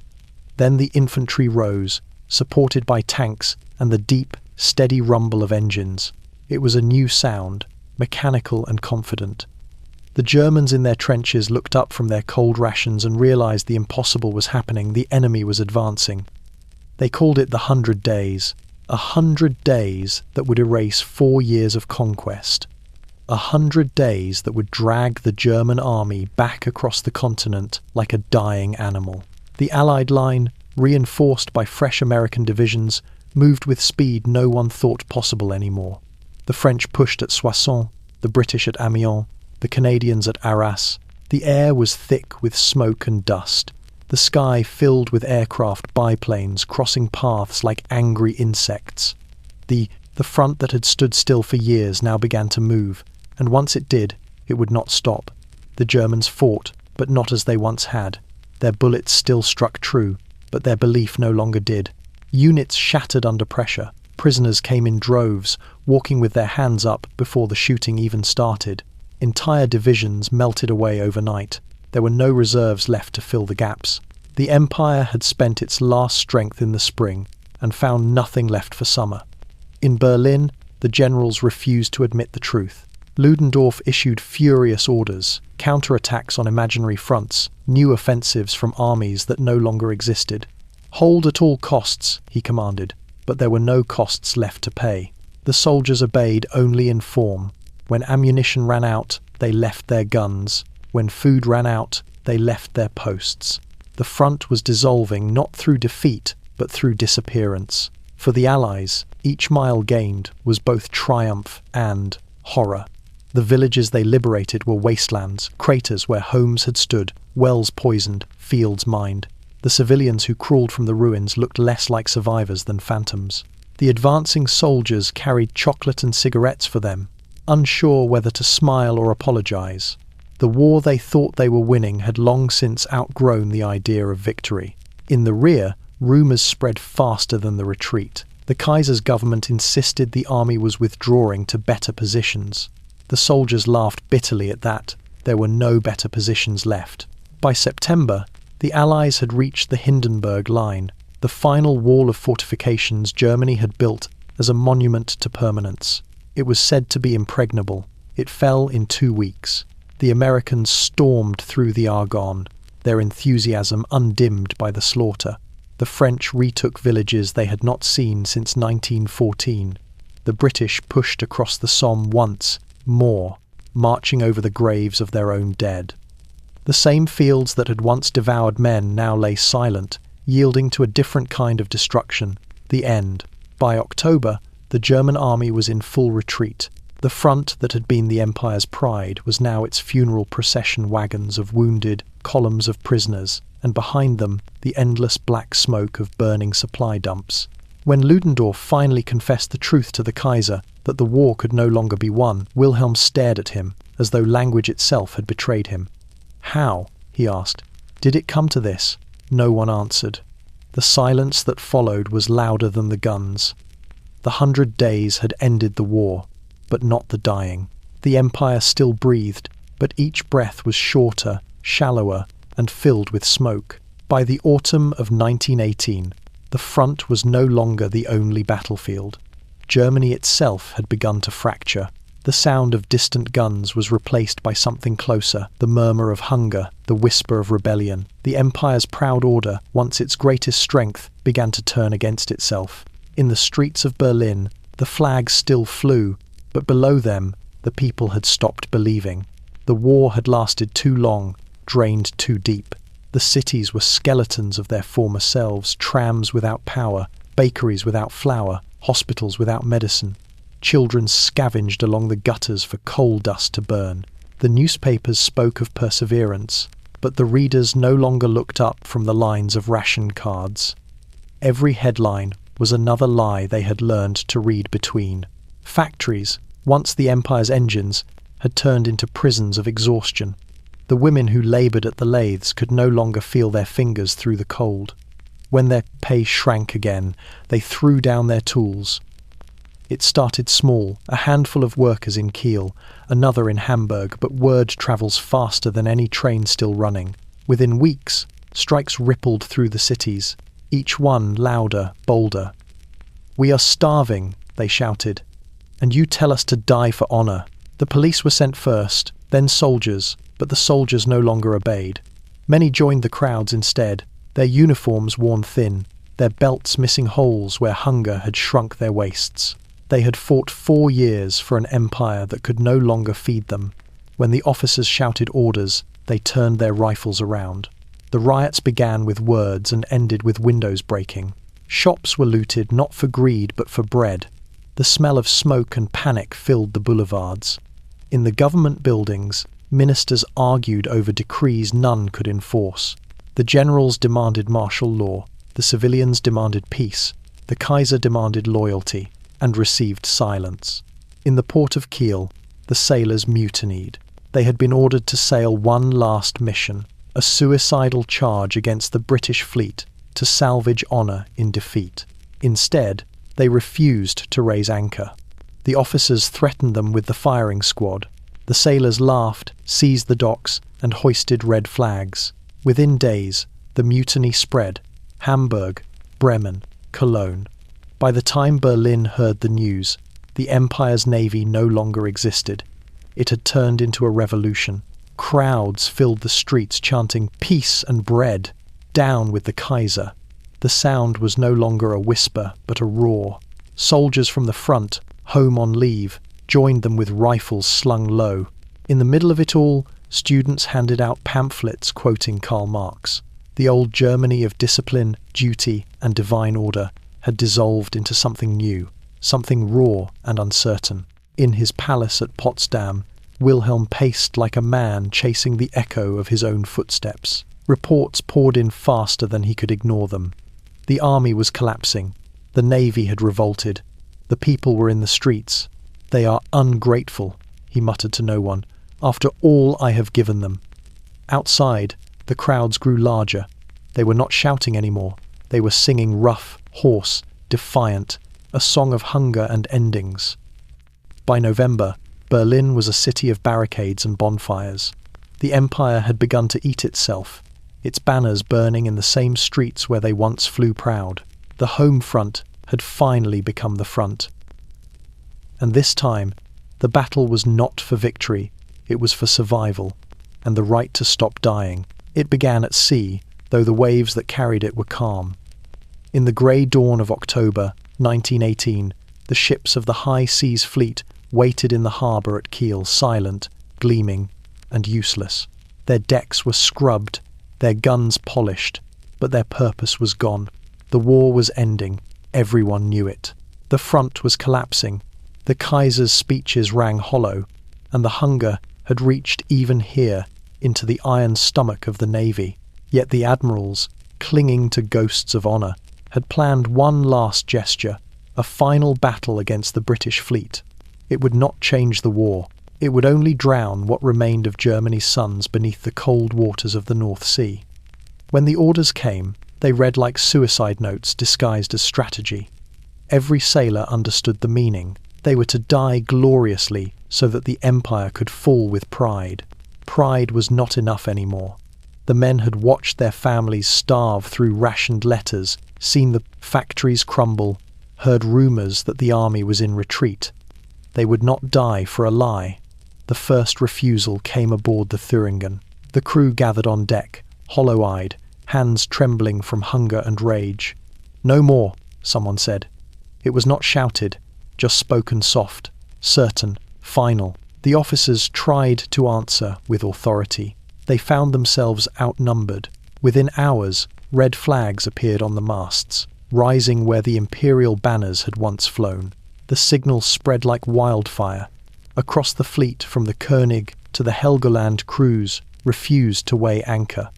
Some locked their officers in cabins. Others simply walked off the ships and filled the docks, shouting for peace, for bread, for the end. The rifles meant for battle were turned inward, guarding the sailors' own freedom. The port filled with voices angry, tired, resolute. It was not mutiny anymore, it was revolution. From the city, workers poured in to join them. The dockyards thundered, with chants, "No more war, down with the Kaiser." Soldiers from nearby garrisons arrived, sent to restore order, and instead joined the protest. The red flag spread from mast to factory, from factory to town square. Every hour, the empire shrank as loyalty turned to defiance. In Berlin, reports arrived in waves of disbelief. Ludendorff demanded executions. Hindenburg called for silence. The Kaiser demanded faith. But faith had become rationed, like everything else, measured, divided, exhausted. When orders were sent to crush the uprising, the telegraph wires returned a single, chilling reply. The army will not fire on its own people. Within days, the mutiny reached Hamburg, Bremen, Hanover.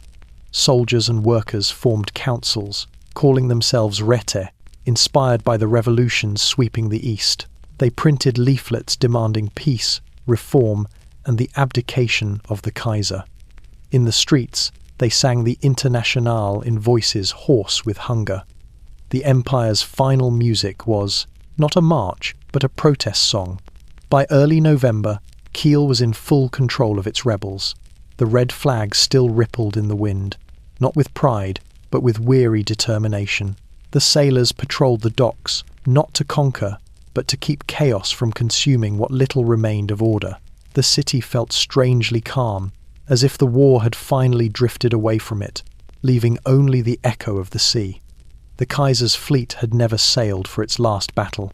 Instead, it became the birthplace of Germany's new world, a nation not yet born, a revolution not yet decided.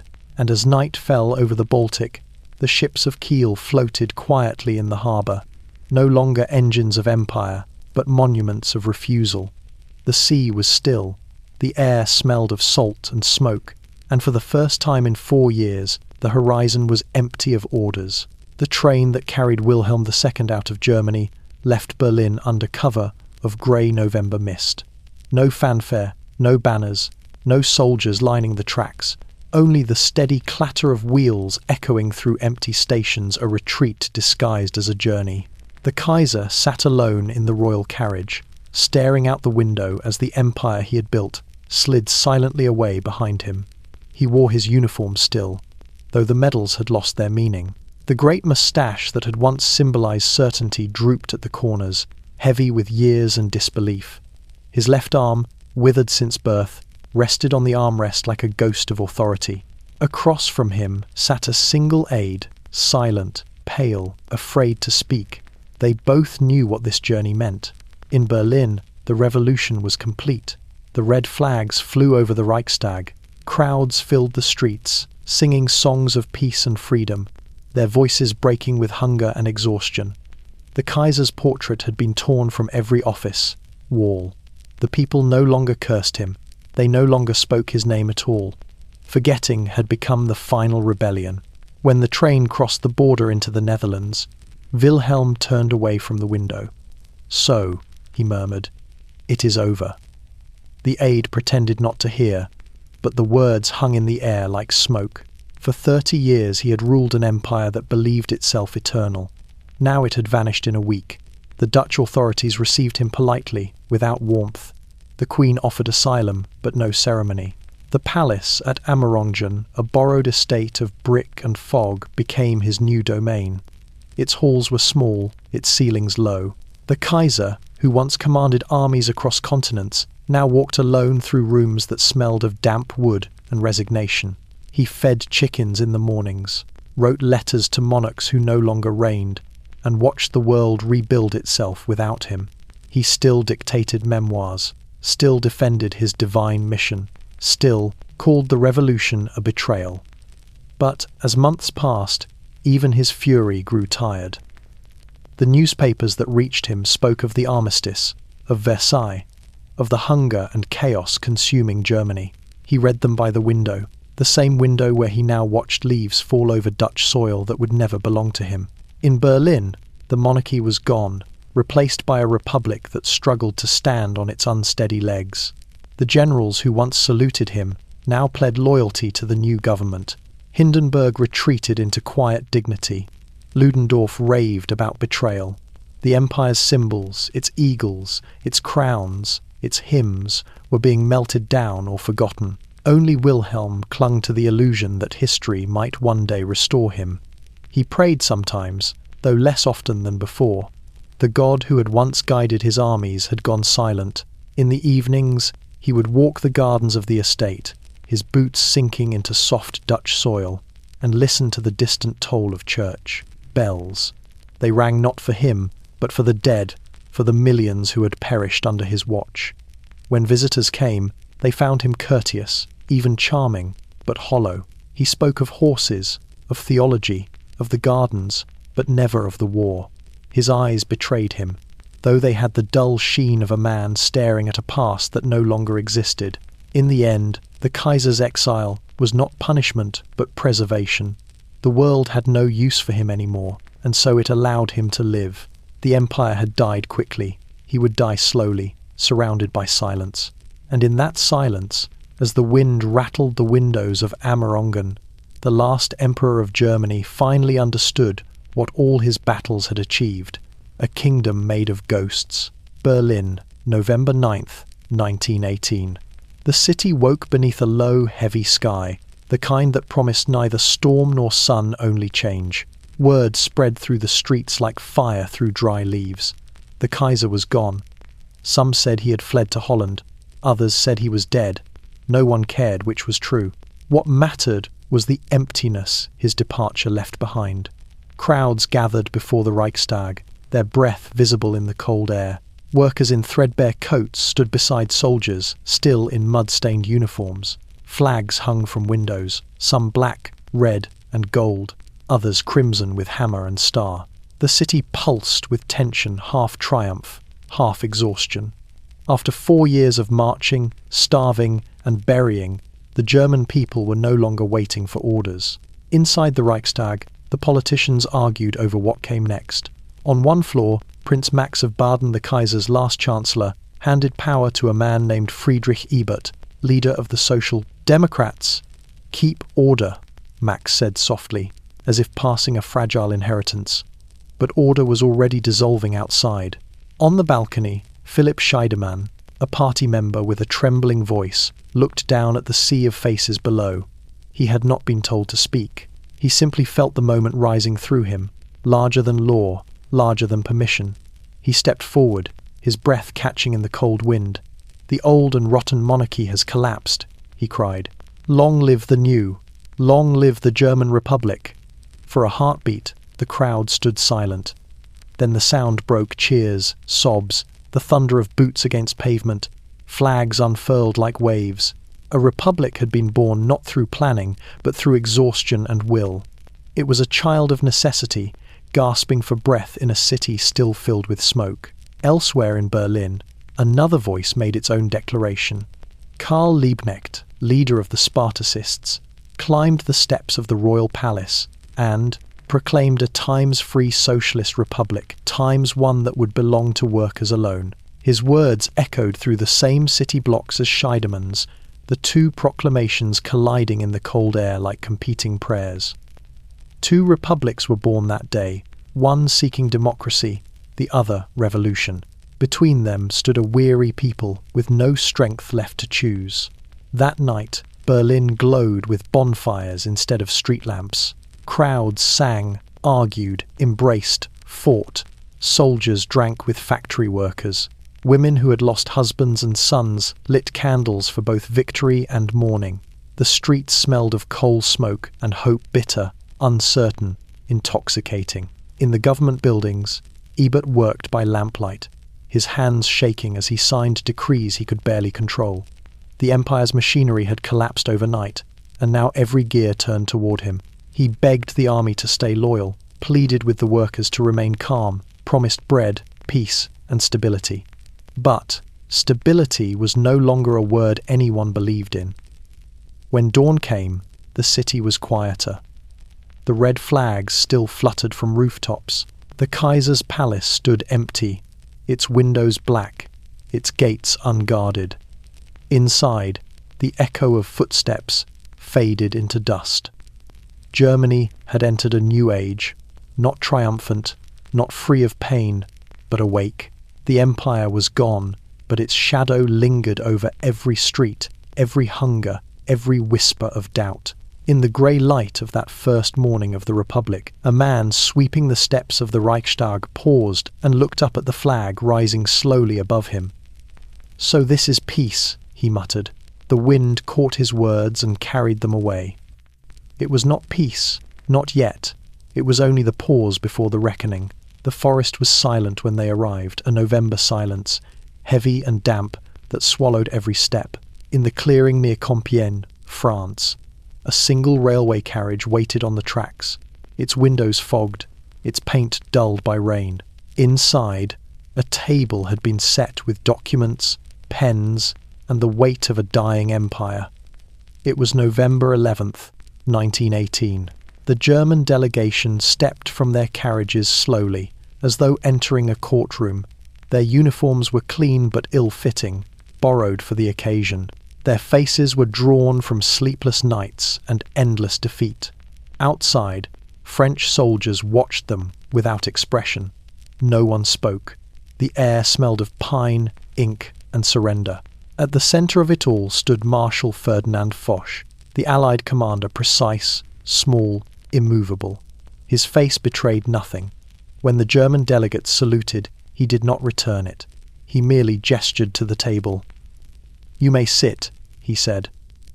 Across from him, Matthias Erzberger, the civilian politician leading the delegation, lowered himself into the chair. He had once been an optimist, a man who believed in reason and compromise. Now, he looked like a man who had forgotten what belief was. He held a pen, but his hand trembled. The documents were already prepared. There was no negotiation, only acknowledgement. Germany would withdraw from all occupied territories, surrender its weapons, its ships, its pride. The blockade would remain. The empire would cease to exist. The words were written in the language of peace, but felt like punishment. Outside, the forest waited. The rain fell softly on the roofs of the trains, muffling the sound of history being signed away. Inside, the Germans read each page slowly, as if the delay could change the outcome. Erzberger's eyes moved across the clauses like a man counting his own losses. The army reduced to shadows, the navy disarmed, the borders erased. Every line was a wound, written in legal ink. Foch stood, his hands clasped behind his back. "You have 72 hours, he said. "No more." Erzberger nodded. "We accept." The marshal blinked, but did not answer. He turned and left the carriage without another word. The German delegation remained seated for several moments after he was gone, listening to the ticking of the clock on the wall. The sound was louder than the guns had ever been. At 5:05 in the morning, the signatures were placed. The pens scratched softly, final and absolute.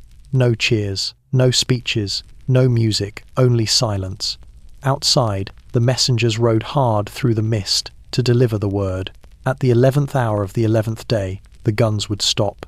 When the order reached the front, the soldiers stared at one another in disbelief. After 4 years of mud, gas, and hunger, they had forgotten what quiet sounded like.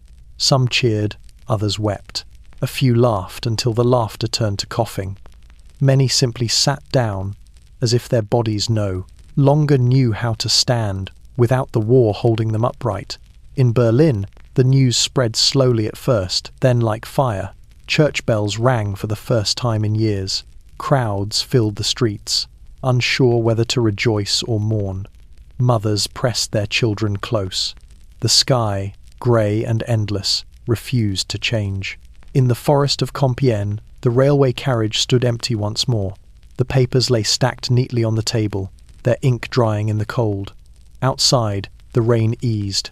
A bird landed on the roof of the train, shook its feathers, and flew away. The war was over.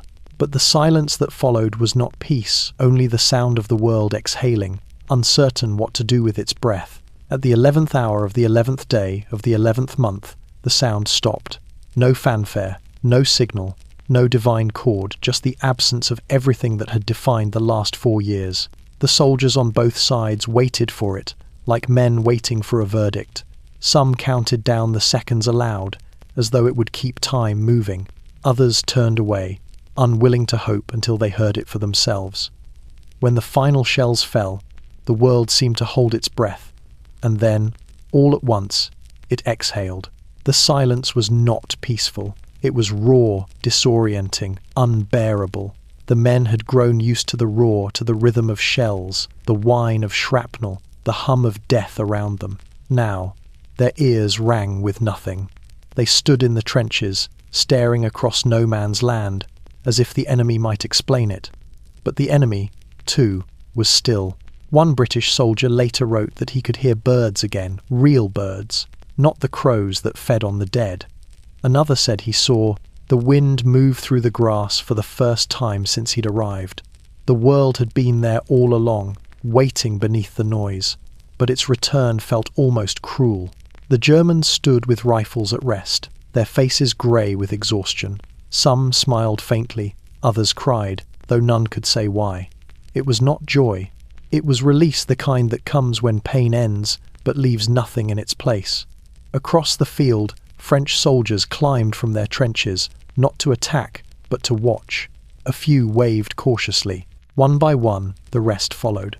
No orders, no commands, just men walking toward each other through the fog, their boots sinking into the same ruined earth.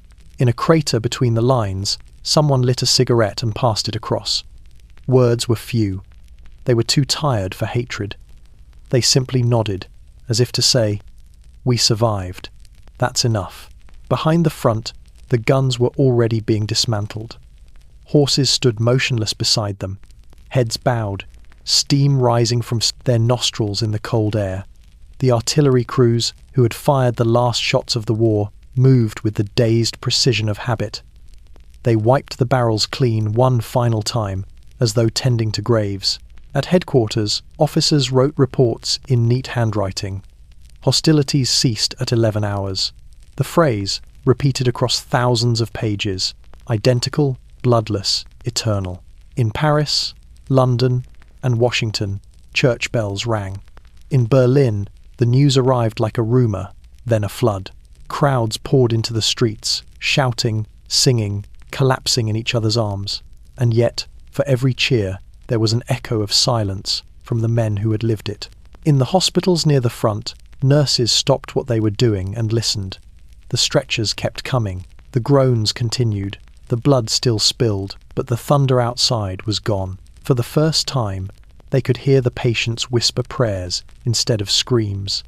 Somewhere near Ypres, a German officer took out his watch and wept quietly. He had joined the army in 1914, when the world had been full of colour and conviction. Now the world was grey, and conviction had turned to dust. When night came, the soldiers slept uneasily, expecting the noise to return. It didn't. The silence had grown roots. The war was over, but the quiet that followed was heavier than any bombardment. It filled the sky, the trenches, the lungs, until even breathing felt like betrayal. And in that silence, a thought began to stir, fragile, uncertain, but alive. If the guns could stop, perhaps one day the world could learn how to speak again. When the guns went silent, the soldiers who remained were not heroes returning from victory. They were survivors returning from extinction. They came back in groups that looked more like processions than armies. Men walking without formation, without flags, without the rhythm of marching. Some carried rifles, some crutches, some nothing at all. Their faces were drawn in the colour of ash, their uniforms stiff with years of mud. The war had ended, but it clung to them like a second skin. In the border towns, villagers came out to watch the soldiers pass. They tried to cheer, to wave, to welcome them home, but the words caught in their throats. The soldiers did not wave back. They kept their eyes fixed on the road ahead, afraid that if they looked up, the world they remembered would not be there. For most, it wasn't. The newspapers called them the Lost Battalions. Not just one, but many. Units that had vanished in the confusion of retreat or siege, cut off from command, swallowed by the trenches, only to reappear after the armistice, hollow but breathing. Some had spent weeks wandering through the wasteland of the front, living off scraps from abandoned supply dumps, drinking from shell craters filled with rain. Others had been prisoners, released by captors who no longer knew what cause they were fighting for. They emerged from the forests and fields like men stepping out of myth, not victorious, but unburied. When they reached the first towns of Germany, they found a country unrecognizable. The banners of the Kaiser were gone, replaced by red flags and slogans painted on factory walls. The old officers had vanished, replaced by committees with notebooks and idealism. The soldiers were told they now fought for the Republic. None asked what that meant. They had stopped caring about words long ago. The civilians stared at them with awe, pity and guilt. Some offered flowers, others food. A few whispered questions. Was it true what they said? About Verdun? About the gas? The soldiers did not answer. How could they explain a world of mud and metal, of nights where the stars looked like flares and dawn came in the colour of smoke? They had seen too much to speak of it. Silence was their only homecoming. At the railway stations, trains waited to take them deeper into the homeland, if home could still be called that. Families waited on the platforms, clutching photographs worn thin by years of worry. Some recognized their sons instantly, others hesitated, searching faces that bore no resemblance to the boys they remembered. Mothers hugged strangers and did not realize their mistake until the embrace was over. Fathers saluted and wept, ashamed of both. The soldiers boarded the trains in silence. No one sang. The windows showed fields turned to frost, rivers frozen under a pale sun. Every mile carried them farther from the front, but the front followed them in their dreams, in their breathing, in the tremor of their hands. When they reached Berlin, the city was already fractured, parades of revolutionaries, bread lines, rumors of civil war. The lost battalions marched through the streets not as conquerors but as witnesses, their boots echoing between buildings still scarred from air raids. The crowds watched them with reverence and unease. They represented both pride and reminder what Germany had given and what it had lost. That night, as snow began to fall, one soldier wrote in his diary, "The war has ended, but we are still waiting to arrive." He was right. The soldiers had come home, but home had moved on without them. The Kaiser was gone, the empire dissolved, the future uncertain. Only the ghosts had stayed faithful, marching beside them in silence. The lost battalions had returned not to victory, but to a country that no longer knew how to welcome them back. The guns had fallen silent, but in Germany, a new noise took their place, the murmuring of blame. It began quietly, whispered in cafes and railway stations, in bread lines and barracks. Then it spread like frost over every conversation. Who lost the war? At first, the question sounded like grief. Soon, it became accusation. In Berlin, the Republic's leaders, Ebert, Scheidemann, Noske, tried to steady the collapsing nation. They promised food, work, stability, but their words dissolved into the hunger of the people, who no longer wanted promises. They wanted reasons. How could an army that had marched to Paris now be defeated? How could a nation that had conquered half of Europe now beg for bread? It was easier to believe in betrayal than in defeat. The generals helped that belief grow. Hindenburg, sitting in silence at his estate in Hanover, knew the truth that the war had been lost on the battlefield, bled dry by exhaustion and arrogance. Yet when the new government asked him to report on the collapse, he saw an opportunity. The army was undefeated in the field, he said. It was stabbed in the back. The words landed like bullets. The stab in the back Dolchstoss. A myth, but one that felt like truth to those who could not bear the alternative. It gave the suffering shape, the humiliation an enemy. The Republic, still bleeding from its birth, became the target. The politicians who had signed the armistice were branded traitors. The soldiers who had obeyed orders to lay down their arms were called cowards. The people who had begged for peace were told they had destroyed victory. In beer halls and meeting rooms, men repeated the story until it became scripture. The monarchy had not failed. They said democracy had murdered it. The army had not been defeated. The people had betrayed it. The war had not been lost. It had been stolen. Meanwhile, the true wounds deepened. The returning soldiers found no comfort, only suspicion. They were no longer heroes, but reminders of promises broken, of empire vanished. Employers turned them away. The government could not feed them. Their medals meant nothing in the new economy of hunger. In the newspapers, caricatures appeared, politicians with knives, soldiers bleeding out beneath them. The myth grew teeth. It was not just rumour now, but identity. To believe it was to belong. In the cafes, the veterans gathered. They drank cheap beer and spoke in low voices of the world that had betrayed them. Among them, new leaders emerged, men who spoke not of loss, but of revenge. Their words were fire in a country soaked in despair. But not everyone believed the lie. Some tried to remind the nation of the truth of Verdun, of the blockade, of the children who had starved in the turnip winter. They wrote that no knife had killed Germany, only the hunger and madness of a war that should never have been fought. Yet those voices were drowned out. Truth, rarely, competes well against comfort. In 1919, when the delegates went to Versailles, the myth had already hardened into armour. Germany, they claimed, had been wronged, not defeated. It was easier to carry guilt if it was someone else's. At night, in the ruined cities, mothers still told their children bedtime stories of the fatherland, of honour, of glory. They did not mention the hunger, or the graves, or the silence that had followed the guns. By the time spring came again, a new generation had begun to grow up under the shadow of a wound that refused to heal. The war was over, but the guilt had only begun. And though the empire was gone, its echo remained not in crowns or flags, but in a whisper that would one day roar again. We were betrayed. The summer of 1919 came bright and cruel, sunlight falling on a broken continent that called itself at peace. In Paris, the victors gathered beneath chandeliers to decide the future of the defeated.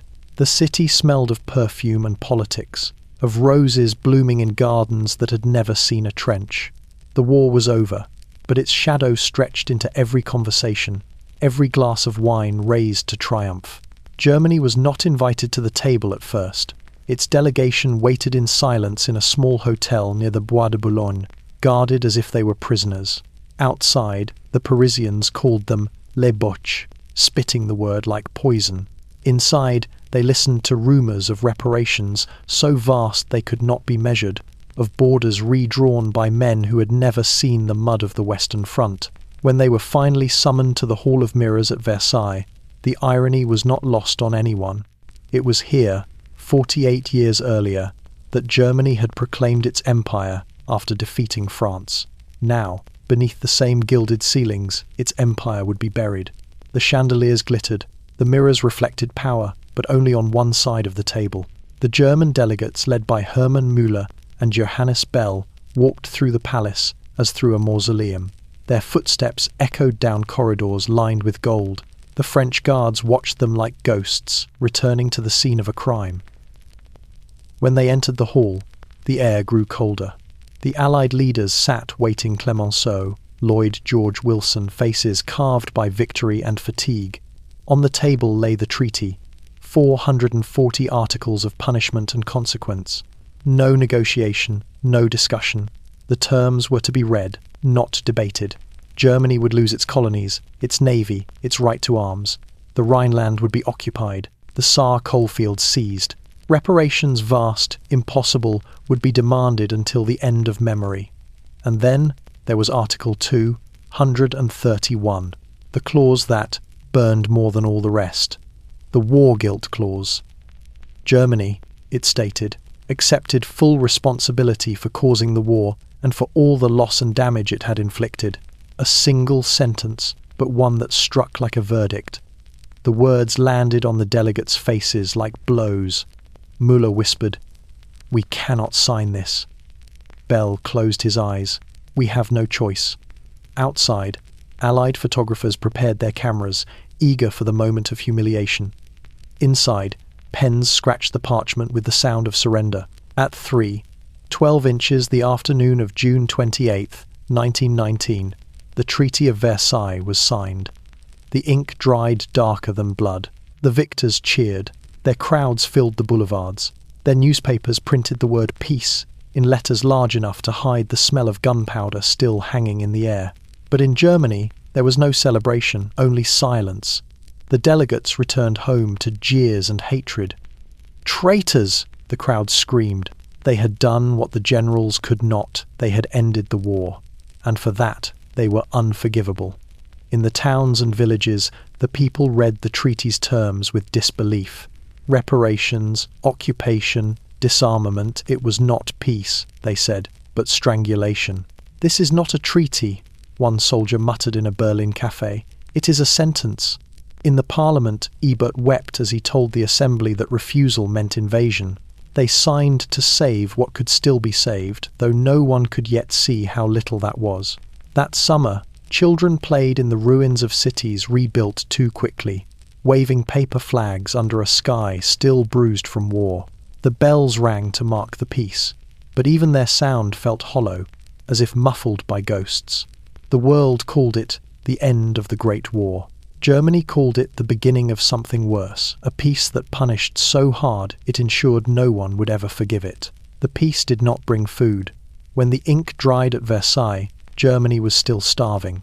The blockade, though the war was over, lingered for months, a quiet cruelty that no treaty had yet undone. Ships filled with grain and meat waited offshore while the ports of Hamburg and Bremen stood silent, their cranes frozen like gallows against the grey sky. The sea had once promised trade and life. Now it watched, indifferent, as the hunger deepened. In Berlin, the ration lines curled around entire blocks. Mothers wrapped shawls around their children, shielding them from wind that cut through every layer. The bread grew smaller, darker, bitterer, a mix of rye and anything that could be ground fine enough to resemble flour. Potatoes were measured by weight, milk by drops. The Republic had survived its birth, but its people were thinning into ghosts. The soldiers who had returned home found no comfort, only more emptiness. Their medals fetched no food at the market. Their uniforms, now worn and patched, marked them not as heroes, but as reminders of loss. They stood in lines beside widows, beside the old, beside those who had once looked to them for protection. Hunger made all ranks equal. In the countryside, the farms struggled to recover from years of neglect. Fields once rich with wheat lay fallow or mined. The horses were gone dead in France or eaten in famine. Men ploughed with oxen, then with themselves, pulling the blades through soil that no longer wanted to yield. The children worked too, their small hands bleeding from the cold, their faces pale as unbaked bread. Inflation began quietly. A loaf of bread that cost 1 mark before the war now cost 4, then 6, then 8. By the next year, it would climb higher than thought possible. People carried wages in baskets, spending them before the paper lost its worth by nightfall. Money itself became an illusion, a cruel joke the markets played on the poor. The new government tried to ease the pain. Reparations be damned. It printed what it needed. Food was promised, jobs were promised, stability was promised. But promises could not be boiled into soup. In the tenements, the smell of cabbage and coal dust filled every corridor. Families shared rooms meant for one. The walls dripped with condensation. Children slept in shifts so that blankets could be passed between them. Sickness spread faster than news. Doctors called it malnutrition, but everyone knew its real name: defeat. Charities appeared, churches opened, soup kitchens, American aid shipments trickled in, but each loaf, each ladle, was a reminder that Germany was now dependent on mercy. The old pride of empire had turned to shame. The men who once sang patriotic hymns in trenches now muttered curses under their breath as they queued for bread that came from the same nations that had beaten them. In the cafes, the talk turned dark. "We lost the war," some admitted. "No," others said. "We were never allowed to win it." Rumours twisted with hunger until belief itself curdled. Blame found new hosts: the bankers, the politicians, the Jews, the foreigners. Hatred became a meal easier to swallow than humility. Winter came early that year. The rivers froze, the pipes burst, and the silence of snow covered the graves and the ruins alike. Somewhere in the middle of it, a mother in Dresden boiled wallpaper to scrape the paste for soup. Somewhere else, a man traded his wedding ring for a loaf of bread. The guns had gone quiet, but the hunger roared. It echoed through empty pantries and colder hearts, shaping a nation that would feed not on peace, but on memory, on the bitterness of having survived only to starve in the shadow of victory. The war had ended on paper, but in every home, every stomach, every silence after supper, it was still being fought. In the years that followed the armistice, Germany became a nation of memories, not the gentle kind that heal, but the kind that fester. Every city, every street, every mind turned inward, building small monuments to loss. The war had ended, but remembrance had become its own industry. People no longer built weapons, they built explanations. Monuments rose like scars across the land. In village squares, marble soldiers stood at attention, carved faces staring eternally east or west, never home. Their pedestals bore the same words over and over: for the fatherland. Beneath them lay the names of sons, brothers, and husbands. In some towns, the lists were longer than the living population.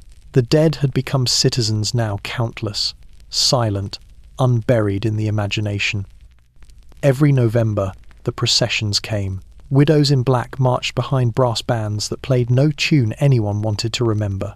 Children carried wreaths too large for their arms. Pastors recited verses about sacrifice, while men stared at their boots, ashamed to look heavenward. The speeches were always the same. They did not die in vain, but no one dared to finish the sentence. Inside the homes, the remembrance was quieter, more dangerous. Photographs framed in silver, medals laid neatly on dressers. Mothers kept uniforms folded in drawers long after their sons' names had faded from the post-war lists. Some refused to believe the telegrams at all. They spoke of their boys as if they were simply late, as if the next train might bring them home. In Berlin, remembrance took another shape. The cafes filled with veterans, their empty sleeves pinned neatly, their eyes hollow with morphine or memory. They spoke of comrades who had fallen, of days when the war still felt like purpose. Their words carried both pride and poison. They longed for meaning in defeat, and so they invented it. A new language began to spread, one of redemption through pain, of betrayal turned to destiny. Writers and orators polished the past until it gleamed with false glory. We were not beaten, they said. We were deceived. The story repeated so often it began to sound like truth. Memory became a machine, grinding the chaos of the past into something the nation could live with. A story of innocence wronged, of honor stolen. The machine fed on grief. In the printing presses, books about the war poured out by the thousands: memoirs, manifestos, confessions. The veterans wrote their truth. The poets rewrote it. The politicians weaponized it. Every word turned the war from tragedy into myth. The fallen became martyrs, the survivors prophets. The empire had died, but its ghost learned to speak through them. In classrooms, children learned to draw maps that no longer existed. Teachers spoke of the lost territories with reverence, their fingers tracing borders erased by the treaty. The Rhineland, the Saar, the colonies all became symbols of injustice rather than consequences of aggression. Even the hunger that plagued every family was folded into the story, proof that the world had conspired to starve them. By the mid-20s, remembrance had hardened into ritual. The war cemeteries became places not of mourning but of pride. Flags returned to the parades. Old songs were sung again, their words slightly altered to suit the new pain. Memory, once a wound, had become an anthem, but not everyone sang. Some still walked the streets at night, haunted by the faces of men left behind in shell holes and forests. They avoided the monuments, unable to stand beneath stone soldiers who reminded them of everything the speeches forgot. Their silence was the truest remembrance and the loneliest. Germany had turned its grief into machinery, efficient, tireless, unstoppable. It built not to forget, but to remember wrongly. And, as the gears of that machine turned, quietly, faithfully, they began to forge something new out of the ashes of memory, something that looked like pride, but would soon sound like marching. The peace was supposed to begin in 1919, but the war never truly stopped. It changed uniforms, changed weapons, changed names, but it lived on in the hearts of the defeated. What had once been fought in trenches was now fought in words, in rumours, in silence. The shells no longer fell, but something continued to break. In the cities, hunger became ideology. In the factories, despair turned political. The veterans who once huddled together for warmth in muddy dugouts now gathered in smoky halls, listening to speeches that promised to make Germany whole again. They were tired of mourning, tired of apologies, tired of being told they had lost. The new orators gave them what grief never could: an enemy to hate and a dream to replace the one that had died. The newspapers printed it first. The lie that the army had been betrayed, that Germany's wounds were not self-inflicted but delivered by invisible hands. Then the posters came, the slogans, the songs, old colours, returned black, white, red, fluttering like ghosts over a country that no longer had the strength to resist them. The people were hungry for meaning, and meaning arrived in uniforms. In Munich, a corporal who had survived the trenches began to speak to crowds in beer halls. His voice was hoarse, his eyes feverish, his gestures sharp. He spoke of betrayal, of humiliation, of vengeance. The words spread like a spark across dry grass. Few noticed at first just another angry veteran in a country full of them. But Germany was ready for a story that would make its suffering sacred again. The war had taught men to obey. The peace had taught them nothing to obey for. Between those two lessons, something monstrous began to grow. It wore the face of restoration, of order, of pride, of destiny, but it fed on the same desperation that had once filled the trenches.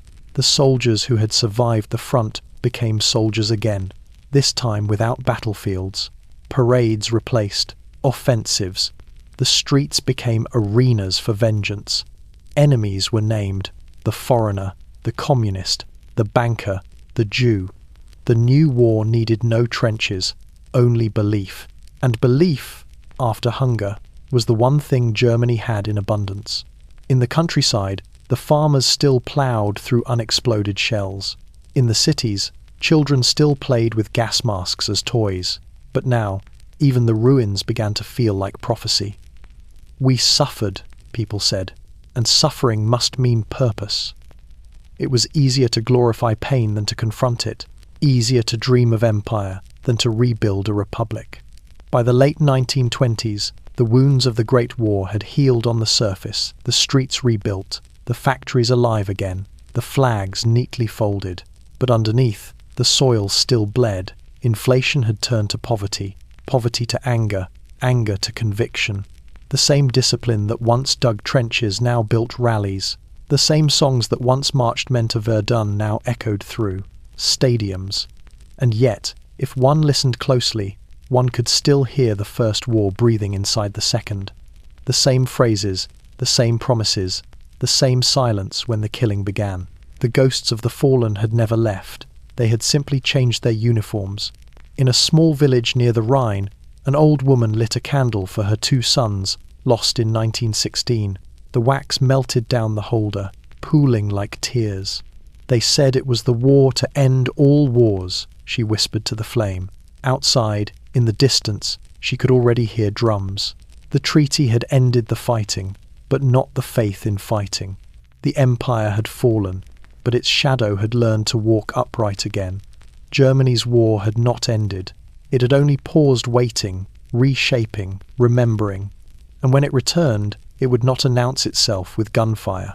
It would come quietly, carried by the sound of marching feet on rebuilt streets, and by the echo of a promise that had never really died.